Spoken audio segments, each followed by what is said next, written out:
under number 5, you'd Yes. like to add a 5B, Yes. legislative update. Second. Do I need a second, Ms. Ozinski? Okay. Is there a second to that? Sure.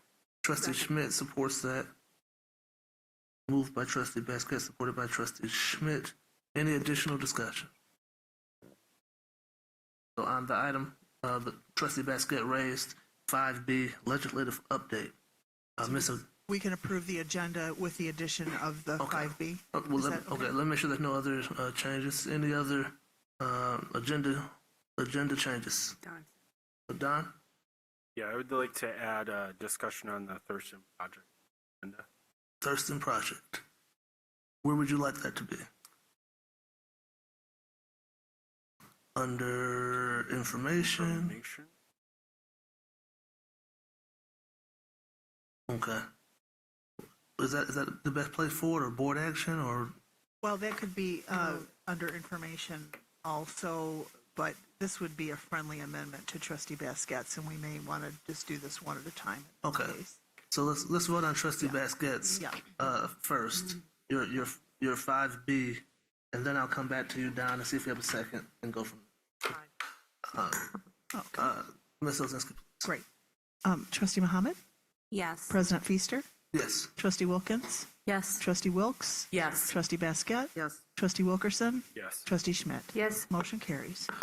All right. Now back to Trustee Wilkerson's addition, and that was an addition to discuss the Thurston project. Correct. And you think that will be best suited under information? Maybe under board action. Okay. Under board action. So there's a potential motion. Yes. Okay. Do I need a motion just for the discussion? We usually put the action, it's fine to leave it this way, and if trustees want to make a motion at that time, they can. Okay. Okay. All right. Don's made a motion to add Thurston to, I guess that'll be 9D under board action. Is there support for Trustee Wilkerson's motion? I'll second. Support by Trustee Wilkins. Any discussion? Trustee Basket. So, President Feaster, under the bond report, I was going to add conversation regarding the Thurston project. So I would kindly ask the trustee to withdraw his motion until after he's heard what I have to present under bond report. So I think she's asking Trustee Wilkerson if you would accept adding it under the bond committee, or waiting to add it until she presents, Trustee Basket presents under the committee report for bond. Does that prohibit him from making whatever motion he would want to make? A trustee can make a motion at any time with a Right. second and Okay. a vote. Okay. Is that acceptable? Yeah, I think that's acceptable. Okay. So do I have to ask Trustee Wilkins to withdraw her second if Trustee Wilkerson just withdraws his motion? Okay. So, Trustee Wilkerson, you're just withdrawing your motions this time. I will withdraw to discuss under bond committee. Thank Okay. you, sir. All right. Any other additions or changes to the agenda, Trustee? Okay. Seeing none, I believe that brings us down to introduction of the our non-voting member. I would like to introduce the non-voting member at the table, Ms. Jazz Parks, Superintendent of Schools. Good evening. Thank you, President Feaster. Thank you. And I believe that brings us down to the land acknowledgement statement. Trustee Wilkerson, would you mind reading that for us, please? Sure. We acknowledge the Ann Arbor School District occupies the ancestral, traditional, and contemporary lands of the Anishinaabeg Three Fires Confederacy, the Odawa, Ojibwe, Potawatomi. The taking of this land was formalized in a process alien to Native cultures by the Treaty of Detroit in 1807. The Ann Arbor Public Schools recognizes that many Native peoples lived on this land at different times, including the Fox, Sauk, Shawnee, Kickapoo, Miami, Muscatoon, and Cherokee, many of whom were forcibly removed from their homelands.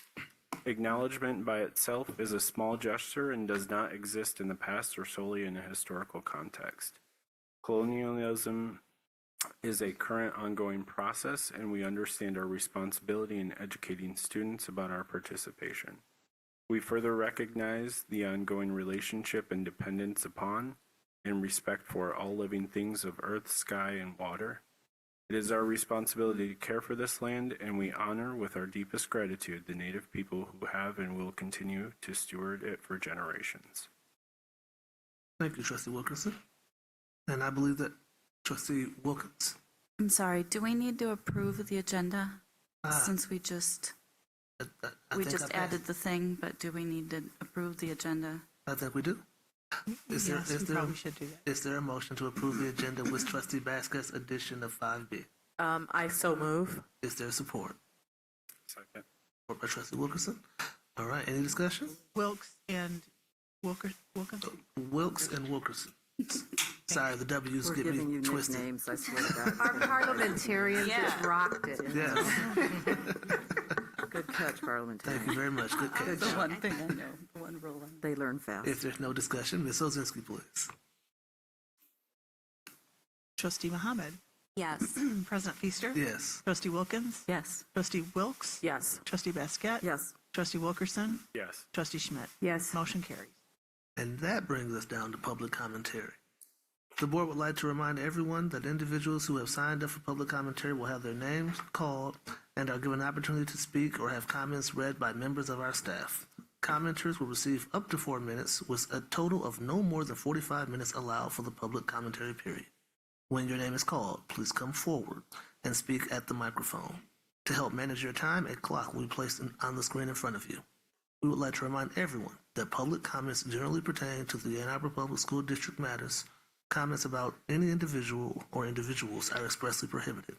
Also, please understand that board members do not respond to public comments, but we will listen carefully and we will follow up as appropriate. Ms. Ozinski, how many sign-ups do we have for tonight? We have 123 signed up for this evening, and that in the 45 minutes allowed for a regular meeting allows for 22 seconds per comment. So 22 seconds through this. Thank you, Ms. Ozinski. Okay, we'll put the clock up. Gabriel Volstecki, followed by Amy Lahan, followed by Sandra Bauma. Gabriel writes, as an engineer accustomed to problem solving and problem preventing, please change your plans so that the new Thurston Elementary is located farther from the pond. Changing your plan is prudent to avoid flooding and water issues. Repeated attempts to control water problems, flooding around the pond have failed, and the fixes have actually seemed to have made the issues worse. I urge you not to blindly believe Gilbane's claims to be able to prevent any water problems. Amy Lahan, Sandra Bauma, Yvette Dimcheff. Amy writes, I live on Georgetown Boulevard, directly next to the site for the new Thurston Elementary School. I want to express my serious concerns about the plans for this construction, particularly the proposal to build a large retention pond behind our homes. Over the last 20 years, my property has experienced recurring flooding, and I know my neighbors have faced similar issues. We've had to rely on sump pumps during storms. Sandra Bauma, followed by Yvette Dimcheff, then Jeffrey Carey. Sandra writes, I am urging the Board of Education to do the right thing before too late. Make a site plan for Thurston Elementary that protects Thurston Nature Center and keeps it intact for generations to come. Our city voted for this bond. Our community is paying for this bond. We deserve a project that is representative of our values and concerns. We strongly urge the preservation of the Thurston Nature Center. Yvette Dimcheff, Jeffrey Carey, Barry Gross. Yvette writes, I live near Thurston Elementary School and I'm worried about flood risk to my home during and after the construction of the new elementary school. Specific migration measures were taken by the city and APS in the early 2000s to redirect Thurston stormwater runoff around our property. Prior to these measures, our basement flooded during heavy rain events due to Thurston property stormwater. Jeffrey Carey, Barry Gross, Caroline Gross. Jeffrey writes, I urge the board to pause construction on Thurston. The site poses risks of soil instability, leading to long-term structural and maintenance issues. Additionally, federally protected bat species rely on this habitat for the roosting. Proceeding without proper migration will lead to costly environmental and structural consequences. Dr. Gross writes, as a resident of Ann Arbor for 51 of the past 56 years, a retired University of Michigan physician, and a grandparent of 3 Thurston students, I am deeply concerned about the potential health consequences of a current plan for the new Thurston building, while students remain nearby in the old building. No one can guarantee that the current plan will not harm Thurston's children, and any risk is too much to bear. Caroline Gross, followed by Brent Carey, then Amy Uphughes.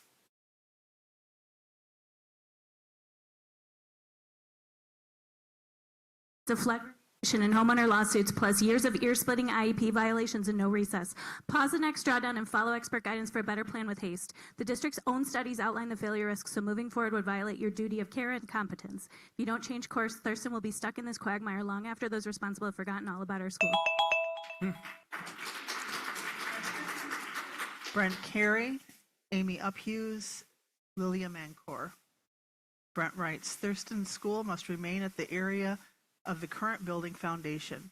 Moving it to another area within the site plan will cause damage to the nature area and risk damage to millions of dollars of private dwellings adjacent to the site plan. Amy Uphughes, Lilia Mancor, Cynthia Ransley. Amy writes, please pause the current Thurston construction plan and consider the impact on the students and the neighboring nature preserve. The current plan is destructive to the nature preserve that the entire neighborhood and community enjoys. It will also expose our kids to an active construction site, adding distractions during their educational time and potential danger from the site. Lilia Mancor, Cynthia Ransley, Sophia Basir. Lilia writes, the plan for the new Thurston building is extremely rushed.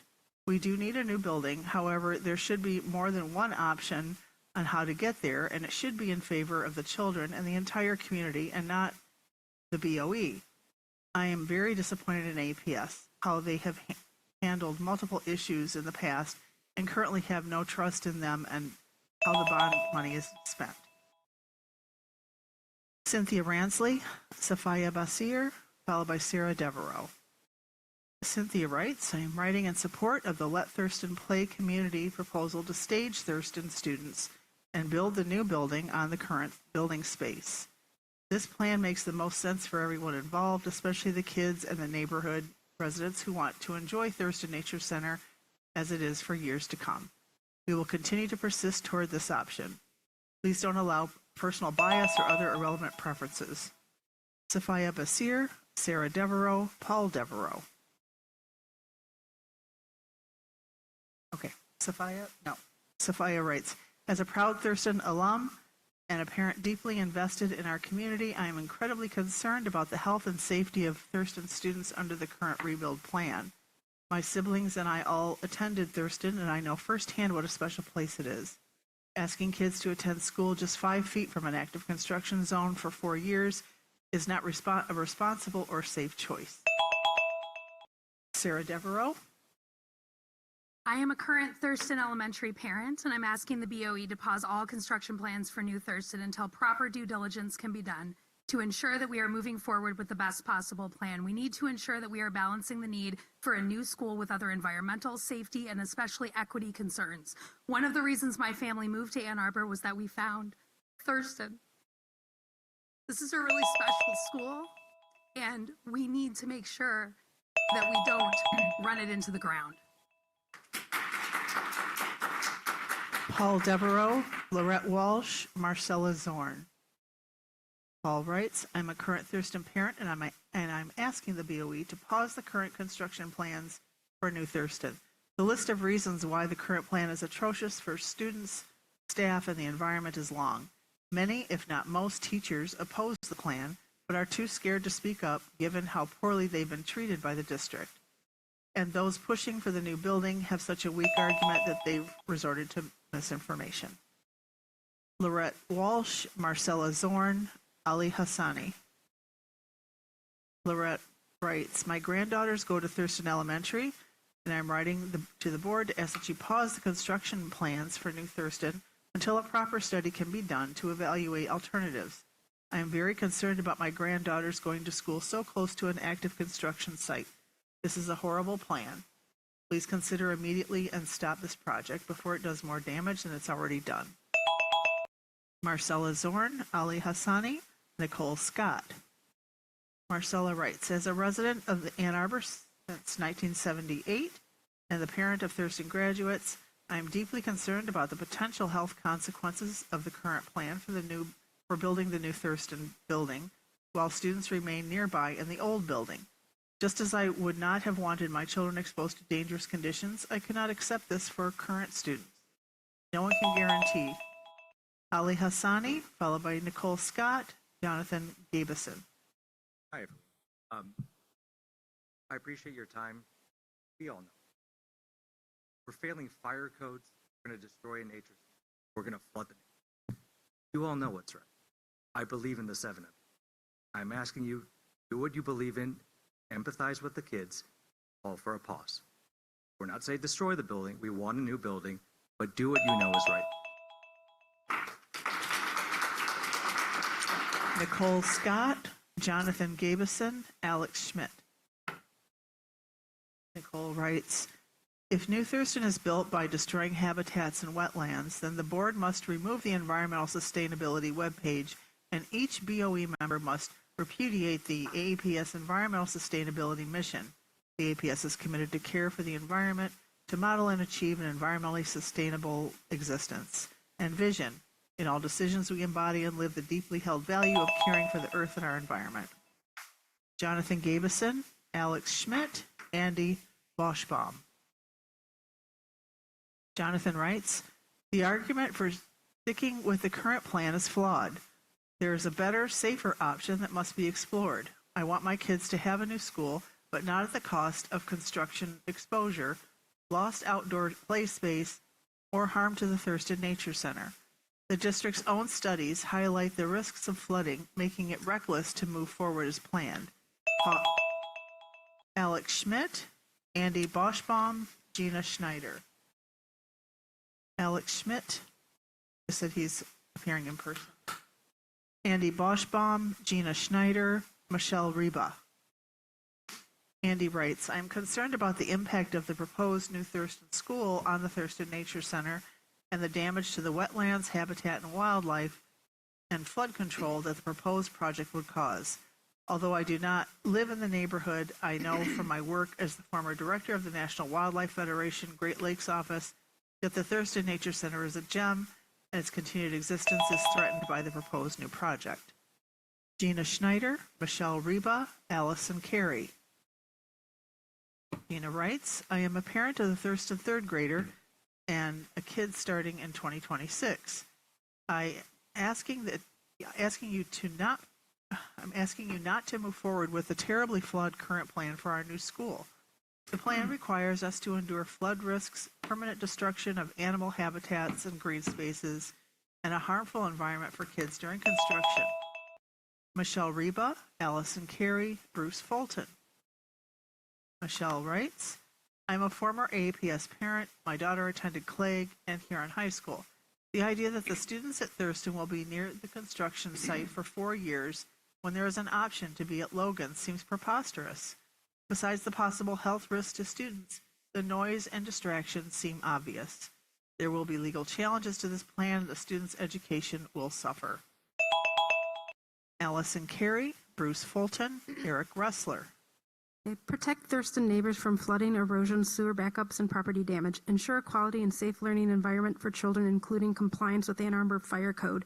Use taxpayer money wisely instead of blowing it by building a school on an inferior site that will be plagued by maintenance issues. Take responsibility and rectify your mistakes without delay. Protect Thurston Nature Center. Thank you. Bruce Fulton, Eric Ressler, Carly Marable. Bruce writes, the Ann Arbor Board of Education is once again facing backlash, this time over plans to alter the Thurston Nature Center and Preserve.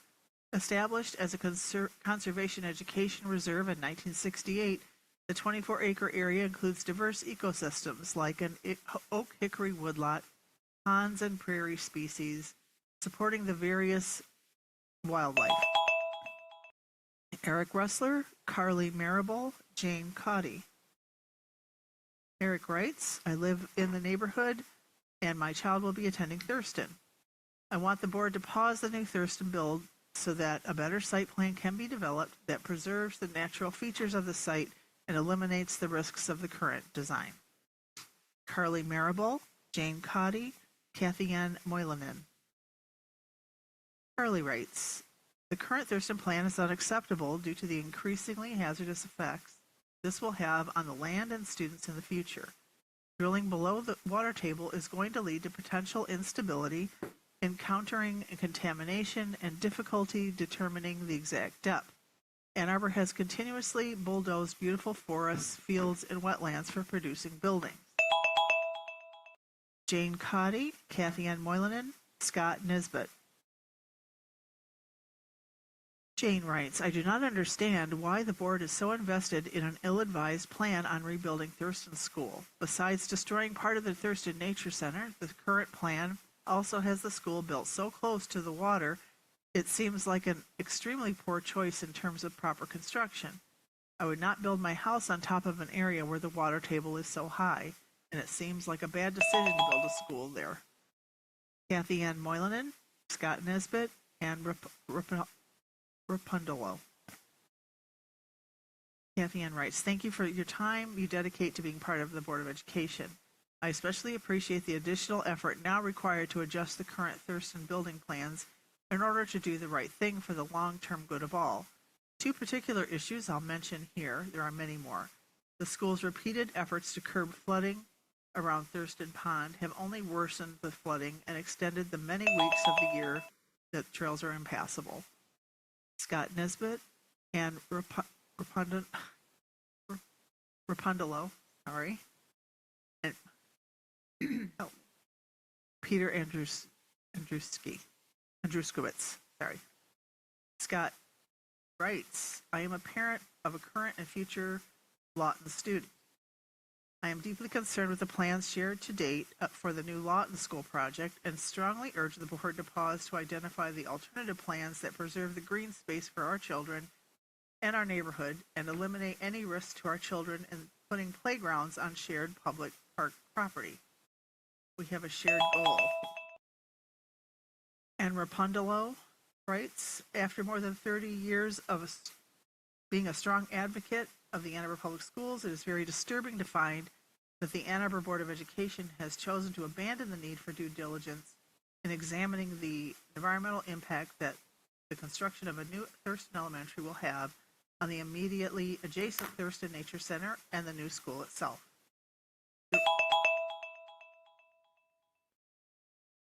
And Peter Andruskowitz, Chris Trevegia, David Hutchinson.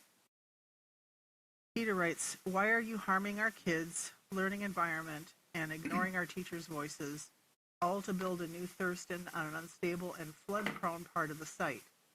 Why does Thurston need to have construction next to classrooms while King and Logan don't? We want a new school ASAP, but not at all costs. Choose the more equitable, less risky path and stage Thurston. Chris Trevegia, followed by David Hutchinson, and then Birgit Reich. Since September, the Thurston community has been coming here, and you've heard from hundreds and hundreds of people in the community. Your own geological survey shows that this is not the ideal place to build this building. Please listen to us. Your job is to communicate with the community and listen to their concerns. You're hearing it. It's been board meeting after board meeting. Please postpone this. David Hutchinson, Birgit Reich, Richard Hume. Thank you for all being willing to undertake the jobs you have. I would ask that you please follow your own procedures. Before the bond was passed, Thurston was told that the community would be involved in any discussions. Well, that didn't happen. Clearly didn't happen. Most importantly, remember that you have a Board of Education Policy 8000, which says, among other things, the district will support the prioritization of maintaining and operating district buildings and grounds that reduce the environmental impact of human activities, promote the restoration of Thank you so environments, much. and Thank you, adapt sir. to the Thank you, sir. climate change. Thank you. Birgit Wright. Richard Hume, followed by Monica Hanna. Birgit writes, regarding Thurston Elementary School, I have the following questions. Why can the school not be staged at Logan? What accommodations are planned for students with sensory needs during 4 years of construction? What accommodations and financial compensation are planned for teachers having to work for 4 years with noise and air pollution? What has been planned to keep construction water from entering the Nature Center at Thurston Pond? Richard Hume, followed by Monica Hanna and Naola Nathaniel. Richard writes, I urge the board to stop the misguided plan to build a replacement for Thurston Elementary School in 2025 to 2027, while the current school remains occupied, and instead adopt a staged plan under which construction only begins once the Thurston student population can be staged after new Logan Elementary has been completed. The current plan is a bad one, both short-term and long-term. Monica Hanna, Naola Nathaniel, Jason Bonilla. Monica writes, your documents show the site you are choosing to place the new Thurston School is a bad choice. You have been shown a plan that is a good plan. It does not delay the timeline. Stop blindly defending a bad plan as if it is the only choice and think about the future of Thurston. Naola Nathaniel, Jason Bonilla, followed by Anthony Grando. Hi, I have a daughter who's going to be starting at Thurston this year, and I'm asking for the board to pause the construction plans until a viable alternative can be evaluated. I'm a construction safety expert, and everything I've heard about this plan makes me wonder why it's advancing in such an unsafe manner. I learned today that the fire department has determined they won't have adequate access throughout the construction. Kids are going to have a hard time learning next to a noisy, dusty, and dangerous construction site. Jason Bonilla, Anthony Grando, Babette Levy. Jason writes, please protect Thurston Nature Center in its entirety. I'm a former student of Thurston Elementary and live in the neighborhood. I have seen your plans and I do not agree. Think of all the open space and grass that the kids play on and all the soccer teams that play here after school and on weekends. It will be divided into streets and a parking lot and unable to be used by the community for at least 2 years. Anthony Grando, Babette Levy, then Ben Higdon. Hello. I oppose the new Thurston build site. The current soil lacks the load-bearing capability for a building of this size, and the cost to make a capable foundation will be too high. Demolish the current site and build the building on that site. Thank you. Babette Levy, Ben Higdon, then Doreen Markle. Babette writes, the APS Board of Education needs to listen to the 800-plus concerned citizens who think that the plan to rebuild Thurston Elementary School needs to be revisited. In addition to endangering the beauty of the school site and creating environmental concerns, which the current plan does, no student or teacher can be expected to learn or teach effectively adjacent to an active, noisy construction site. Ben Higdon, Doreen Markle, then Bill Hanna. Ben writes, the behind closed doors process that has taken place for the new Thurston Elementary is a disservice to the community and should be reassessed. Doreen Markle, Bill Hanna, Becky Cato. Doreen writes, I'm a homeowner with our property backing up to the Thurston Pond. We have lived in 2 different houses backing up to Thurston Pond since 1984. Our 2 children attended Thurston Elementary School, Clegg and Huron. And now we have a grandchild about to start school in APS. We strongly oppose the current plan for the timing and location of the new Thurston School building for the following reasons. Bill Hanna, Becky Cato, then Emily Debish-Yakind. The scope of this bond demands that every trustee is engaged and contributes an independent voice to decision-making. 20 years, 8 new schools, changes to neighborhoods across the city. This deserves every trustee's attention. The choice of what legacy you create is in your hands. And I'd like you to look at who showed up as far as supporting Thurston tonight in this weather. Becky Cato, Emily Dabish-Yakind, then Timothy Markle. Becky writes, we need to move forward with the construction for New Thurston as planned. If board members are voting to make any changes to the current plan, delays or staging, these need to be communicated clearly with the current Thurston parents before voting takes place. Many parents are under the assumption that the new school is going ahead as planned and need to be notified before a permanent decision is made.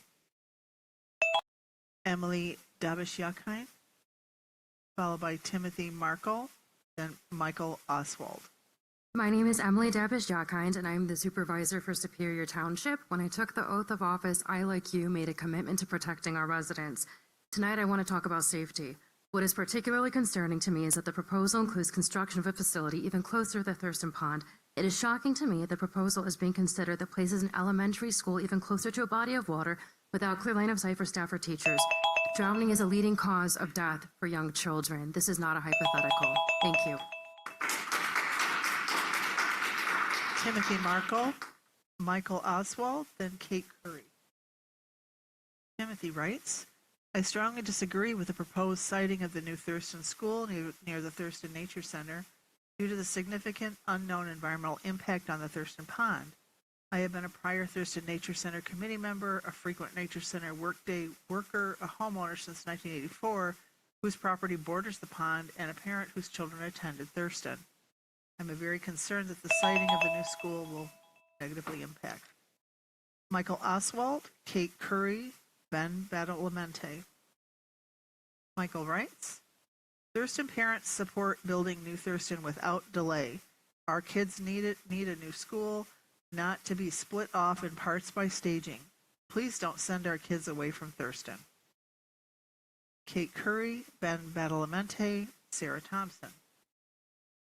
Kate writes, I urge the Board of Education to pause and reconsider the current Thurston site plan. The proposed construction location poses serious environmental risks, including potential flooding, unstable soil conditions, and unnecessary destruction of natural spaces. Additionally, teachers' concerns have been repeatedly ignored, and the disruption caused by years of on-site construction will negatively impact students. Ben Badalamente, Sarah Thompson, Margaret Baker. Ben writes, after several requests were denied, a FOIA was filed back in early December. Only weeks ago, the environmental impact reports and other various site plan documents were finally released to the public. In just a few weeks, several engineers have identified serious issues with the current construction plan. It's clear that these documents were intentionally released as late as possible, as they possibly could be. Sarah Thompson, Margaret Baker, Alexandra Taylor. Sarah writes, Thurston needs a new school. Thurston needs a safer, less risky site plan. Thurston needs these things without delay. Vote for a better plan on an equitable timeline. What you have done and are threatening to continue to do to my neighborhood, to my community, is unconscionable and was entirely avoidable. But since you didn't avoid it, now you need to fix it. Margaret Baker, Alexandra Taylor, Christy Samborski. Margaret writes, scenario number 1, it is 2030. New Thurston is a disaster. Long-lasting learning loss from the building era was significant. Many families and teachers have left. The building faces constant, exorbitantly costly flooding issues, as had been anticipated by the environmental impact studies that the community members had to FOIA and were left unheeded by board members. Alexandra Taylor, Christy Samborski, and Andrew Vane. Have you noticed who is dedicated enough to show up and who is willing to publicly present their face with their values? Vote for a better Thurston site on an equitable timeline. Thurston deserves a school that won't be deteriorated by water and has proper recess space. Please pause to develop a safer, less financially risky site plan. Christy Samborski, Andrew Vane. Christy writes, New Thurston Elementary School. Please move forward with the new build. Our kids and community deserve this, and it's overdue. I have a daughter currently in second grade and a son who will be starting kindergarten fall 2025. I want nothing more than to see my children experience being in a new school aimed at providing the richest of environments to learn in. Every new build comes with challenges, but it's nothing our community cannot overcome and make the best of. Andrew Vane, then Murray Rebner. Andrew writes, I'm a Thurston parent and neighborhood resident. The board has been informed repeatedly by numerous subject matter experts on the various risks and long-term negative consequences of building new Thurston within a suboptimal site at the north end of the property. The board should also be fully aware by now that the community is overwhelmingly against this plan, despite some less than ethical manipulation of the process by certain individuals. Murray Rebner, then Jane Taylor. As a resident of Ann Arbor for the past 44 years, as a retired University of Michigan trained physician, and as the parent of 2 children who attended Ann Arbor Public Schools, I'm deeply concerned about the potential health consequences of the current plan for the new Thurston building, while students remain nearby in the old building. No one can guarantee that the current plan will not harm Thurston's children, and any project that does this is unacceptable. Jane Taylor, then Bradley Pritz. For the board meeting on February 12, 2025, I'm Jane Taylor, a recently retired AAPS teacher who spent the majority of my career teaching at Logan and Thurston schools. I also live in the Thurston neighborhood, and my daughters attended the neighborhood schools.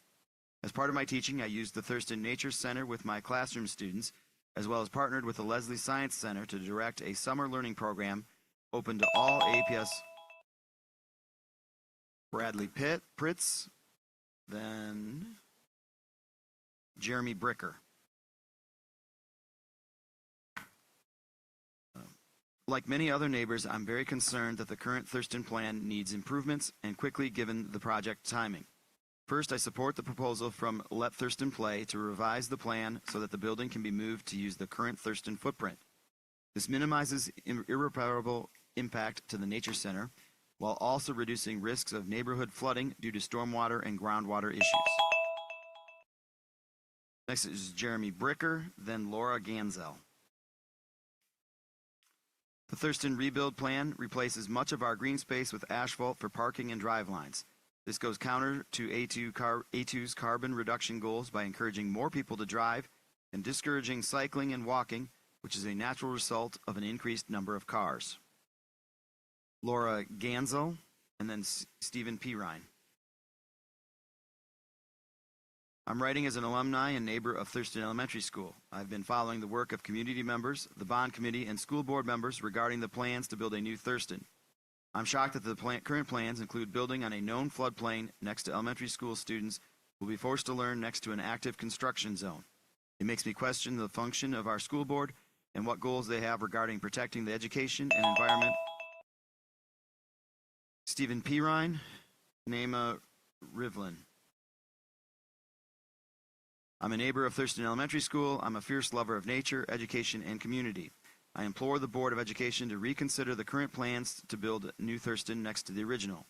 I haven't seen any information that convinces me that this is the best option for the surrounding natural habitat, the students and teachers, or our community. Let Thurston play, protect our kids, and protect their education. Nama Rivlin, Madan Ramaswamy. My son will be starting at Logan in the fall, and I was disappointed to hear that Thurston Elementary School might be staged at our school if the current plan for Thurston does not move forward. This feels like an unnecessary and unfair delay for the Logan community when a very reasonable plan has already been established for Thurston to move forward without staging. Madhan Ramaswamy and Juanita Forgox. Dear trustees, please hear the community's risks and demand a better site plan so we can continue to keep the Thurston students and community vibrant for the next 60 years. Thank you for your hard work gathering all the facts and wisdom before approving the construction. Juanita Forgox, Melissa Edwards. I've lived in the Thurston neighborhood for 40 years. My children attended Thurston, and I was a substitute teacher at Thurston for 18 years. In that time, I have seen soggy, wet land many years, smack dab where the new school building is proposed to be built. Children were not allowed to play in that area during recess. Even if the professionals who did a soil survey will not be listened to, please pay attention to eyewitnesses who have known for decades. Melissa Edwards, then Fang Sheng. I have 3 kids at Thurston and 1 future student. This construction project will be violating kids' IEP contracts, including my kids. I am scared for my son who has sensory processing disorder, and loud noises and vibrations will not cover up the noise with the noise-canceling headphones. Those noises will scare him all day and cause him to curl up in a ball and take away from being able to learn, which is not a free and appropriate public education he is entitled to. Fang Sheng, Kathleen Mobley. Good evening. My name is Tallis, and I am a Thurston alumni, and I am part of the Huron High School Green Team. Before you guys build a new building, think about kids like me who grew up with a giant natural school right next to my actual school. My classmates and I have good memories and learning opportunities at Thurston Nature Center. I want you guys to rethink your decision and not move on with your plans. Let Thurston play. Kathleen Mobley, Galina Filipova. I'm writing to formally request a pause and thorough reevaluation of the current site plan for the Lawton Rebuild project. The proposed construction location raises significant environmental concerns, including risks of flooding, fragile soil conditions, and the unwarranted loss of valuable green space. The plan diminishes the availability of green areas while disproportionately increasing paved surfaces. Moreover, the reduction, Galina Filipova, Pravina Ramaswamy. As a parent of a current and a future Lawton student, I'm concerned about the proposed new school building. While expansion is needed, the current plan lacks proper planning and does not serve the best interests of the students or their safety, as it reduces access to green spaces and places the playground on shared public park property. I urge the board for reconsideration of the current proposal and a more thoughtful, community-driven approach. Pravina Ramaswamy, and then Carrie Knopf. We thank you for the revised plan. However, the plan has no building location change, which is on portions of the state-dedicated nature center, or addresses concerns impacting the surrounding wetlands, wildlife, or pond health. Simply offering to rebuild a small rain garden years later, or moving an oak savanna into concrete landscaping, negating its purpose and viability, and non-permeable surfaces on green spaces is not a compromise. Carrie Knopf, and then Sarah Schreiber. I lived in the Orchard Hills subdivision during the devastating floods in the 1960s, and I live here now. The floods wreaked havoc on the neighborhood, damaging many homes. I'm astounded that Ann Arbor would even consider building the new school just 30 feet from the pond with the history we have here with the flooding. We have been through this situation before. When Clegg was built, Ann Arbor first considered building it near the pond, and the plan changed when they realized that the location. Sarah Schreiber, Lisa Carahero. It's not too late to listen and stage Thurston. The current plan is unwise on so many levels. Thurston is much more than a building. It's an entire ecosystem. The proposed area for the new building has experienced issues of flooding for years. The reassurance is that it's all due to surface water does not line up with what our community knows about the area, city records, or previous surveys. The current placement of the building was chosen for a good reason. Lisa Carahero, then Ariana King. Please change your robocall system. My children's names are being grossly mispronounced. The mispronunciations have continued since 2014 when my first child entered AAPS. Will my student go her whole schooling without ever hearing the correct pronunciation on the call that now comes to her own phone? How many hundreds of students and families with hard-to-pronounce names have had to hear their names incorrectly pronounced? And over the years, this has resulted. Ariana King, Shunashi Rose. It's time to realize that this requires a new plan that doesn't involve destroying Thurston Nature Center. Listen to the experts who know about these matters. A do-over is best and required now. Thank you. Shunashi Rose, and then Emma Smith. I have immense respect for the work of true public servants. It requires responsibility, transparency, and trustworthiness to fulfill such a role and should be seen as an honor. If you are truly listening to and respecting the full range of community members you are elected to serve, you would pause and course correct with Thurston Construction. If you do not pause and course correct, considering all the information and flaws in your plan that have come to light. Emma Smith, then Jill Diamond. Do not build a new Thurston on a known floodplain. The warnings against doing so from the Huron River Watershed Council, DNR, and APS's own geotechnical reports must be heeded. In addition to the very local outcry from the local community, more beneficial proposals and alternatives for not only location but staging have been proposed.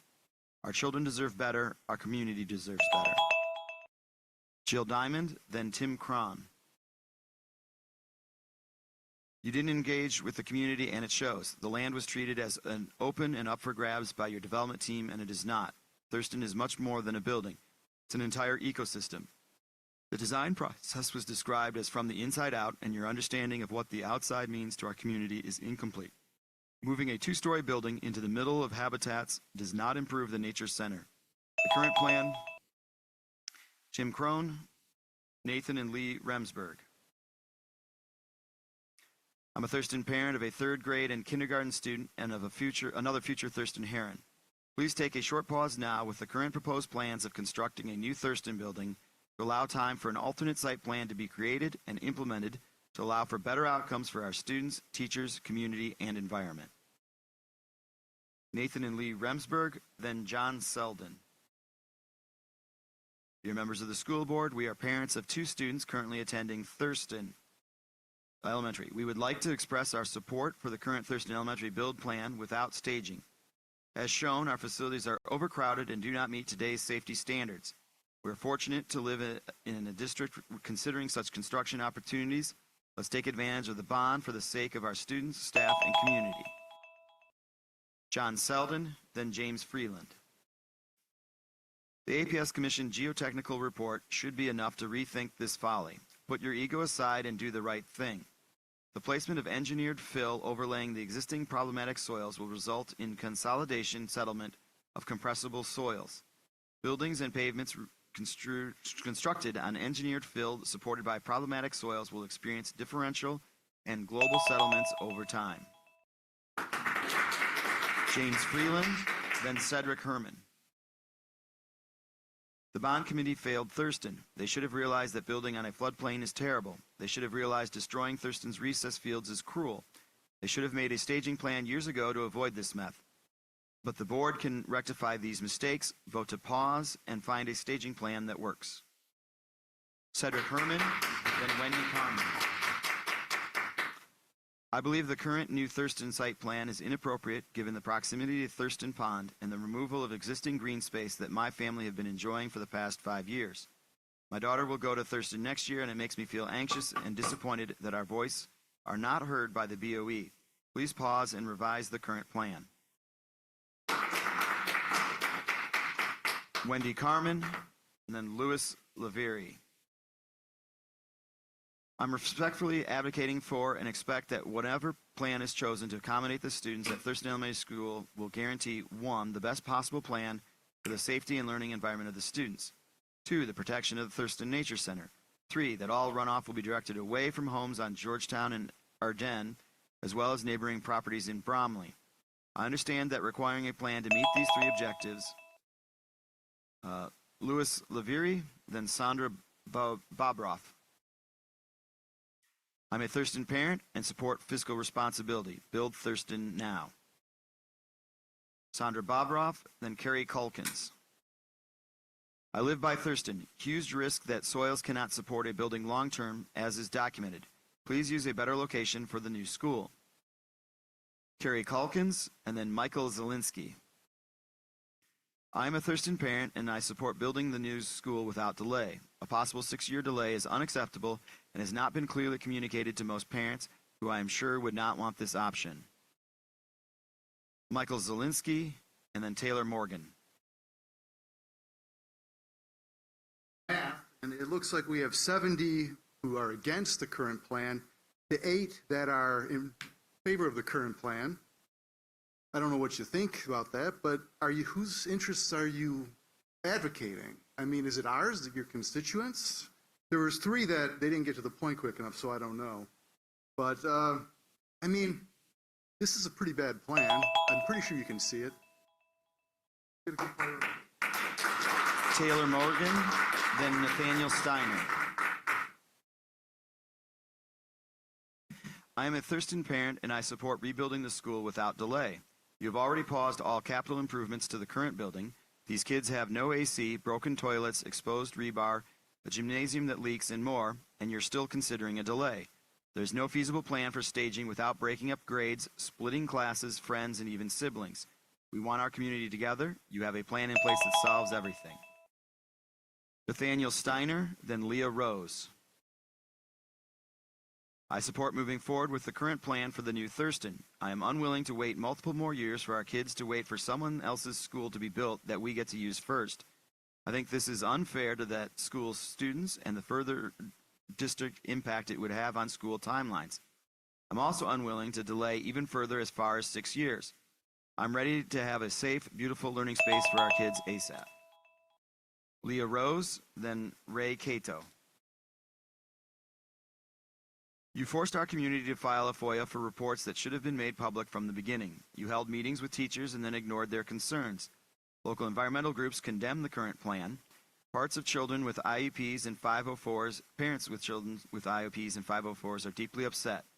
Over 1,100 community members signed our petition. The mistakes are numerous, but there's still time to do the right thing. Please vote Ray Cato and Robin Anspach. I'm a current Thurston parent. We want the new school to move forward as planned. Don't delay the school that our community needs. Students need AC and space. Robin Anspach, and then Allison Jeter. I'm a Thurston Elementary parent, and I support building a new school without delay. If we can agree immediately that Logan will work as a staging option, that seems like a good option. But if Logan is not available, we should proceed with current plans.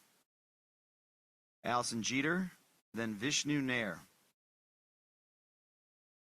Keep our teachers here in AAPS. Prove you know their value to the students and the district. Be more responsible with the management of the 2019 bond dollars and projects. Listen to and involve the people who voted for you. Finish projects listed as complete, i.e. Clegg Stage.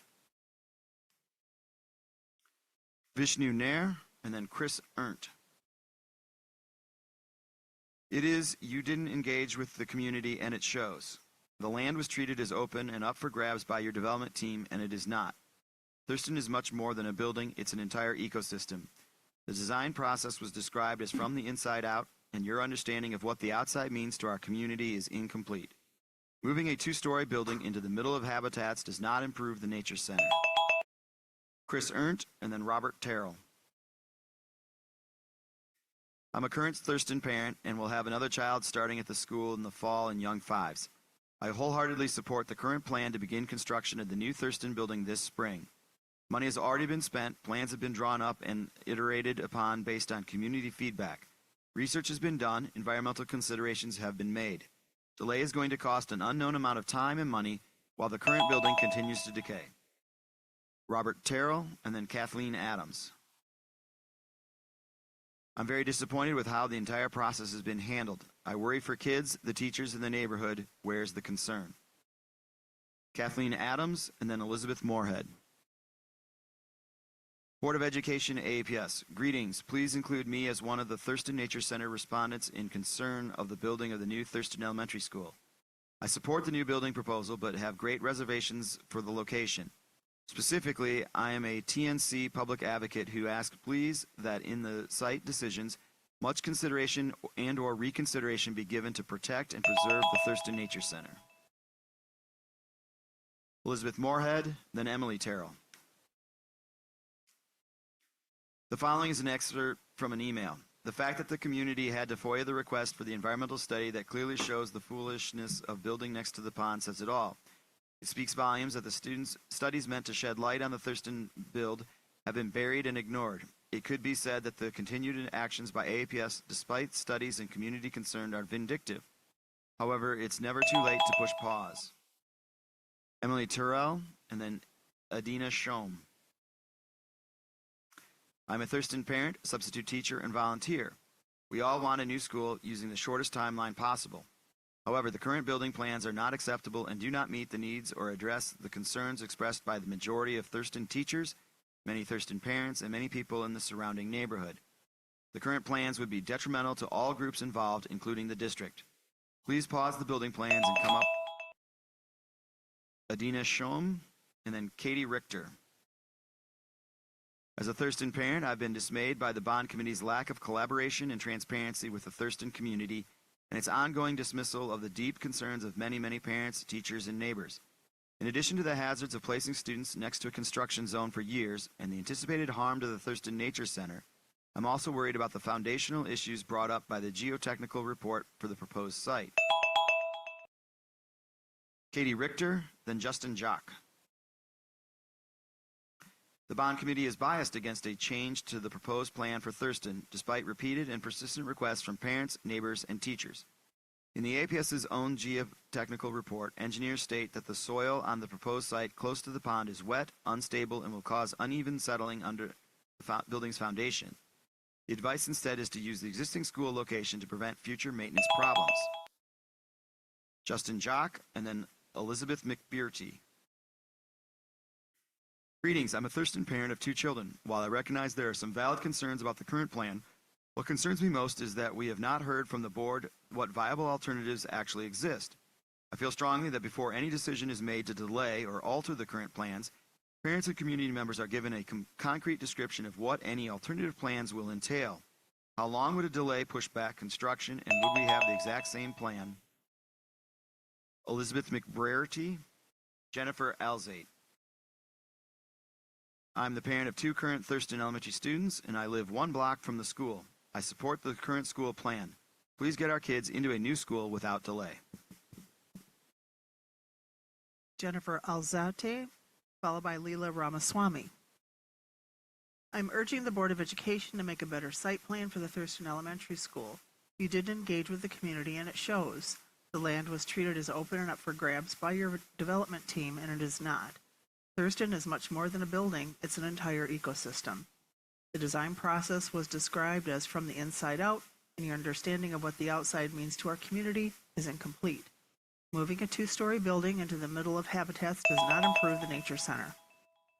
Leela Ramaswamy, then Gabriel Steiner. Leela writes, as a current APS student and a Thurston alum, the Thurston Nature Center and surrounding play areas were greatly influential to my development. They created a space to have fun with neighborhood and school friends, as well as created a space for me to learn and enjoy nature. The work that has gone into this nature center for over the 60 years cannot be replicated for future students. Gabrielle Steiner, the Jillian Morgan. I'm a Thurston parent and a Thurston adjacent property owner, and I urge the school board to prioritize rebuilding the Thurston school as soon as possible and without delay. The current school does not meet the student population needs and desperately needs to be rebuilt. I also strongly urge the board to engage with the Thurston parent community to build support for the plan, understand the whole community's feelings about the current plan. Jillian Morgan, then Jamie Lawler. I'm a current Thurston parent who supports rebuilding the school without delay so that our community can take advantage of available funding and ensure our children's school building is safe and conducive to student learning. With so many aging school buildings in Ann Arbor affected by the current bond, it feels paramount that we keep to schedule and trust our health, safety, and infrastructure experts. Jamie Lawler, then Nora Berry. I'm a Thurston parent and resident of the Thurston neighborhood, and I support the proposed plan for the new school. Nora Berry, then Eric Knopf. My name is Nora Berry, a 20-year-old who was born, raised, and remains in Ann Arbor. I was educated and shaped significantly by AEPS. I have loved and continue to love Ann Arbor's green spaces for which the city is named for. For these reasons, I am urging the BOE to slow down and make an informed decision that is reflective of the community and children you serve, not only within the Thurston community, but the entire city. Eric Knopf, Jim Ballum. Obtained by Freedom of Information Act, contracted Thurston geotechnical report. Settlement of the underlying soils cannot be tolerated for the proposed buildings. As such, consideration should be given to relocating the proposed building to a portion of the site where the building will be supported by engineered fill overlying non-problematic soils. Jim Ballum, then Amy Griffiths. Per the geotechnical report, the eastern third of New Thurston's foundation needs to be replaced on rammed aggregate piers due to problematic soil. These piers are made by ramming stone into a 30-foot deep hole using a ram that applies 1 to 2 million foot-pounds of energy at 400 blows per minute. The resulting noise and vibrations. Amy Griffiths, then Naja Robinson-Meyer. I urge the board to choose a different location for the Thurston Elementary School building away from the Thurston Nature Center, wetlands, and prairie habitats. The impacts of not doing this have been made very clear. Please show us that you honor this land, its significance, and all of its living things, and choose a different building location. Najda Robinson-Meyer, then Kelly Bachman. I am writing to express my deep concerns about the Thurston proposed building. I live in this neighborhood and am extremely concerned about future flooding due to building on the site as planned. I am also concerned about the nature center and the negative impacts to the ecosystems and environment. We also need to prioritize children, and trying to learn so close to construction is not conducive to learning. Kelly Bachman, then Gabby Park. I'm a Thurston parent and I support rebuilding the school without delay. Gabby Park, then Jesse Song. I'm asking you to reconsider the building plans for Thurston. We have heard from more than 1,000 people in the community, including parents, teachers, neighbors, about the impact on our children learning right next to a construction zone, especially those with special needs and sensory issues. We have learned from the environmental reports that there are civil engineering and sustainability issues with the current plans that will have long-term consequences that will need to be fixed. Jesse Song, then Eileen Ho. I'm asking you to reconsider the build plans for Thurston. We have heard from more than 1,000 people in the community, including parents, teachers, neighbors, about the impact on our children learning right next to a construction zone, especially those with special needs and sensory issues. We have learned from the environmental reports that there are civil engineering and sustainability issues with the current plans that will have long-term consequences that need to be fixed.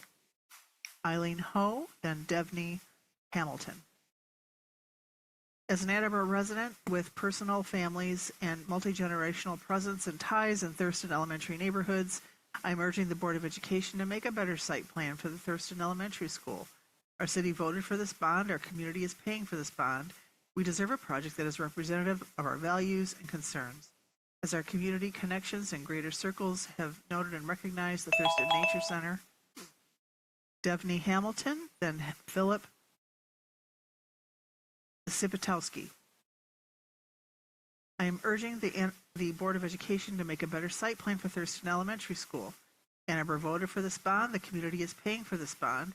We deserve a project that is representative of our collective values and concerns. It is essential to welcome community concerns and input into the planning process. This is simply and obviously an expression of best practices when it comes to public service. Philip Sepetowski, and then Virginia Morgan. I'm a Thurston parent and live in the neighborhood. I walk my child to school every morning. Please move forward with the current rebuild plan without delay. Thank you for your consideration. Virginia Morgan, then Leslie Smith. I'm a Thurston grandparent and I support the fiscal responsibility. Build New Thurston now. It's my understanding that pausing now would mean walking away from $3.5 million already invested in the planning phase. It seems like the height of irresponsibility and financial mismanagement not to begin now. Leslie Smith, then Libby Benton. I support the Let Thurston Play proposal and implore the new trustees to pass a motion to stop the current Gilbane plan and timeline. Staging at New Logan. Let's rebrand it as the Northeast Staging School as a viable option for both Thurston and King students. Libby Benton, then Sarah Kemke. I support the plan for New Thurston and ask that it move forward as planned. I am a current Thurston parent and immediate neighbor on Prairie Street. Sarah Kemke, right? I am a current future Thurston parent and a Thurston neighbor, writing to support the current compromised plan for the building Thurston School on time. I would certainly appreciate more transparency from APS to address community concerns, discuss the water report, stormwater remediation, construction safety, but I do think that compromises have been made and that we should proceed with building the school on the current schedule. And that concludes public no, it does not. Sorry. One more. Derek Mobley. No. Derek writes, the Lawton neighborhood has existing drainage problems, and building this huge concrete structure will make the drainage problem significantly worse. The neighborhood has endless traffic issues directly relating to the number of cars that drop off and pick up from Lawton Elementary. Adding 200 plus students will make this problem significantly worse, as those 200 plus students will be driving in cars or buses in the neighborhood. And that concludes public commentary. Thank you, Ms. Ozinski. We appreciate hearing from our community. The board would like to thank everyone who spoke and shared their comments tonight. We would like to note that all written comments are publicly available on board docs in the public commentary section of tonight's agenda. Ms. Parks, are there any points of clarification? President Feaster, as trustees are aware, the bond committee, yourself, and I have been working with the Capitol team to bring forward some clarifications around the information that folks are asking for, and we will be doing that. Thank you so much. I believe that brings us down to reports of associations. Ms. Ozinski, do we have any reports of associations? There are no reports of associations tonight. Thank you, Ms. Ozinski. And I believe that brings us down to number 4, board committee reports.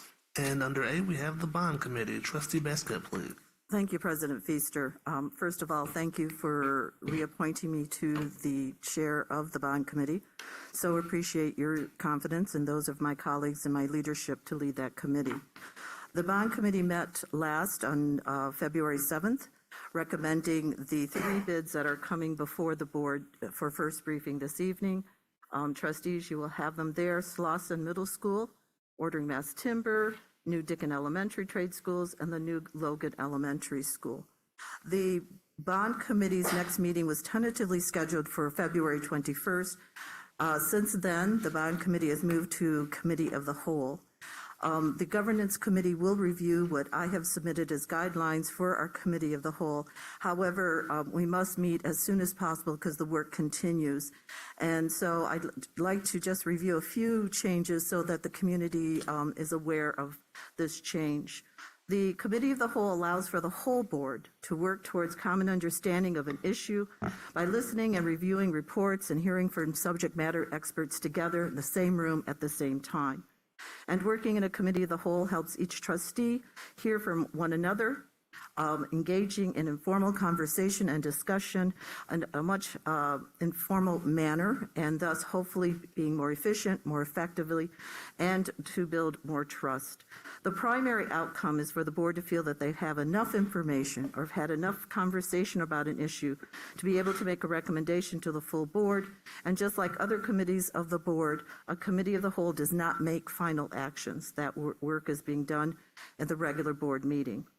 The board has, excuse me, again, as the committee of the whole, we will have must meet in public as designated by law. Our meetings will be at a common shared time.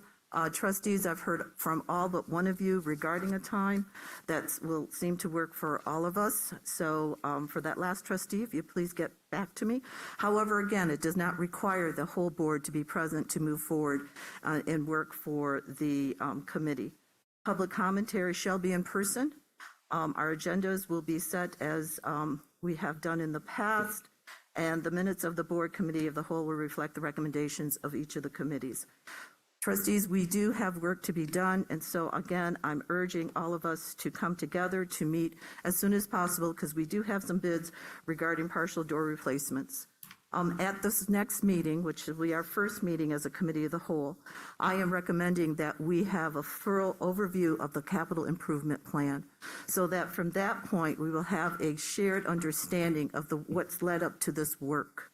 From then, I propose, and as Superintendent Parks has mentioned, the team and it's asking the team is pulling together to address questions, and we've heard some serious allegations tonight that must be addressed publicly. So I'm proposing we have a deep study session, and before and that deep study session will focus on the Thurston project because, again, a lot of misinformation is out there that we have to address.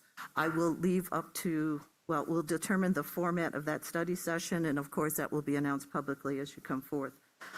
From that meeting, we remember, trustees, we have, well, as a reminder, we will have two bond committee meetings scheduled in March 5th and March 19th.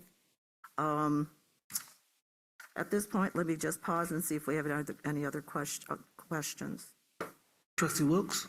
Yes, Trustee Basquette. So the committee as a whole, bond committee as a whole, it currently meets virtually. So as a committee as a whole, we're required to meet in person, correct? Yes, per law, when any of the trustees, more than three trustees meet together, we have to meet in person. And so that's why public commentary would have to be in person. It will be in person. Okay, all right. Thank you. Thank you for that clarification. Thank you. And again, I don't want to belabor this conversation. President Feaster, I'm sorry. I know we are concerned about the weather. So again, I will submit these recommendations to the Governance Committee, and from then, the Governance Committee will bring it back to the full board, however desires to do so. Trustee Muhammad? So just to ask, because I noticed a lot in the public commentary was about this geotechnical study. You know, I finally found it on the website. So did we have access to this ahead of time? I know these are some of the studies that we had, or was this talked about before at the bond committee? So, trustee, to be clear, we sent you the direct link to the document, so I'm sorry that you were unable to find that document sooner. We did not discuss the technicalities of the geothermal in the bond committee. Okay. And again, I challenged some of the allegations that were made tonight, and hopefully at the study session, we will clarify that. I think at the study session too, again, this will be an informal meeting, so we will have the opportunity to ask questions as well from those who have been putting out some of this misinformation. And I don't like using that word misinformation. I think just clarifying, because honestly, like, you know, for the technical study, I think that is important to discuss in detail. Oh, I agree definitely with you. in the study session. And then when would the study session happen? As soon as we can get it scheduled. So would it be within this month? Trustee, as I mentioned, we have not gotten all the dates from all of the trustees regarding the one date. We have to work with the team. And again, the executive committee will have to decide the format and communicate that. So I don't have a date. I think the hope is we can try to get it in the next week, if possible. Trustee Wilkins? So what were the dates? You mentioned March 5th and March 19th. What are those dates? Those are the dates of the bond committee. So that's when the bond committee as a whole will be meeting? No, I'm sorry. The next meeting we will have will be a committee of the whole. Mm-hmm. And as President Feaster mentioned, it will be as soon as possible. But we didn't want to put a date out there without consulting everybody to see if that was a viable date. Okay. We understand that trustees all have lives as well and other obligations. So you're not expected to attend every meeting, but you are welcomed to attend every meeting. See, what happens with before is because it was a committee, we were constricted, and so only a few trustees could be in attendance. This way it opens it up to everybody, but doesn't obligate everybody to come to every meeting, again, knowing that we have lives and other obligations. Does that help? It does, but I'm sorry, what's happening on March 5th March 5th and March 19th are the next bond committees in March. We hope to have these other meetings before March, but we can't give dates just now. So I just wanted to bring it up to everybody's attention so that you can plan and schedule. Yeah. And of course, if you're unavailable, please let us know that you're not available so we're not sitting there waiting for you. What time are those? That will be determined based on everyone, the trustee, again. Okay. You and I discussed times. times. The dates, but not the times. Okay. Well, no, let me be clear. The dates in March are set. The time will most likely be before our board meeting before that. But again, I can't tell you if it's 1 o'clock or 5 o'clock or what o'clock at this point. Well, we don't have board meetings scheduled on those dates, do we? But we will have we will have bond committee meetings scheduled. We may or may not have a board meeting that night. We have a Does that board meeting help? on March 19th. We do not have one on March 5th. Okay. Thank you, Ms. Osinski. So I'm sorry. so I just- just want to make that's sure I'm okay. No, understanding. this is the time to This ask. is not stuff I had on my Right. calendar. No, no, Just right, trying to exactly. fix And it. that's why I This is bring it new forth. information. That's So why I bring it appreciate forth. So just for clarity's sake, Trustee Basket, as the chair of the bond committee, has reached out and she is planning on having 2 meeting dates for the bond committee in March, March 5 and March 19. The times of those meetings are not yet set. Those will be committee of the whole bond meetings. So if you can attend, please attend. If you cannot, then that's fine as well. There has to be 4 people. It has to be a minimum of 4. Yes. Well, Sir. I'm sorry. So in the guidelines that I will present, there needs to be a quorum of the board to be called a committee of the whole. However, what we can agree upon is that if we do not have 4, a quorum of the committee of the whole, we will designate that as a ad hoc committee of the bond instead of the committee of the whole. That particular meeting should we not have. This avoids any potential sabotage or any potential frustration because people have made obligations to come and travel or whatever, so that the work can continue. Looking forward to hearing more about that. New information. Before I do that. But what she was also saying is that the goal is to have another meeting in addition to those 2 March dates prior to those meetings to clarify some of the information that is maybe correct or incorrect within the community surrounding Thurston and capital programs and things of that nature, if I'm not mistaken. And also, President Feaster, I have reached out, I know Trustee Schmidt has reached out to our colleagues to ask for any of the questions that you may have. Okay? Of course, as conversation goes on, as things happen in the community, there will be other questions. It will be very helpful, once again, because you may have had more questions since you have sent the questions. Please let us know so that we can prepare the team, so we can kind of understand where the team should focus on addressing the questions. Does that help? Thank you. And thank you again, Trustee Basket, for your willingness to chair the bond committee this year. And thank you for all the other trustees who are willing and welcome to. This isn't. Respectfully, ma'am, this is not a meeting with the community. This is a public meeting amongst the trustees. Unfortunately, I cannot just call on you randomly, but I would like to hear from you outside of the meeting. Please feel free to reach out. So thank you. Yes, sir.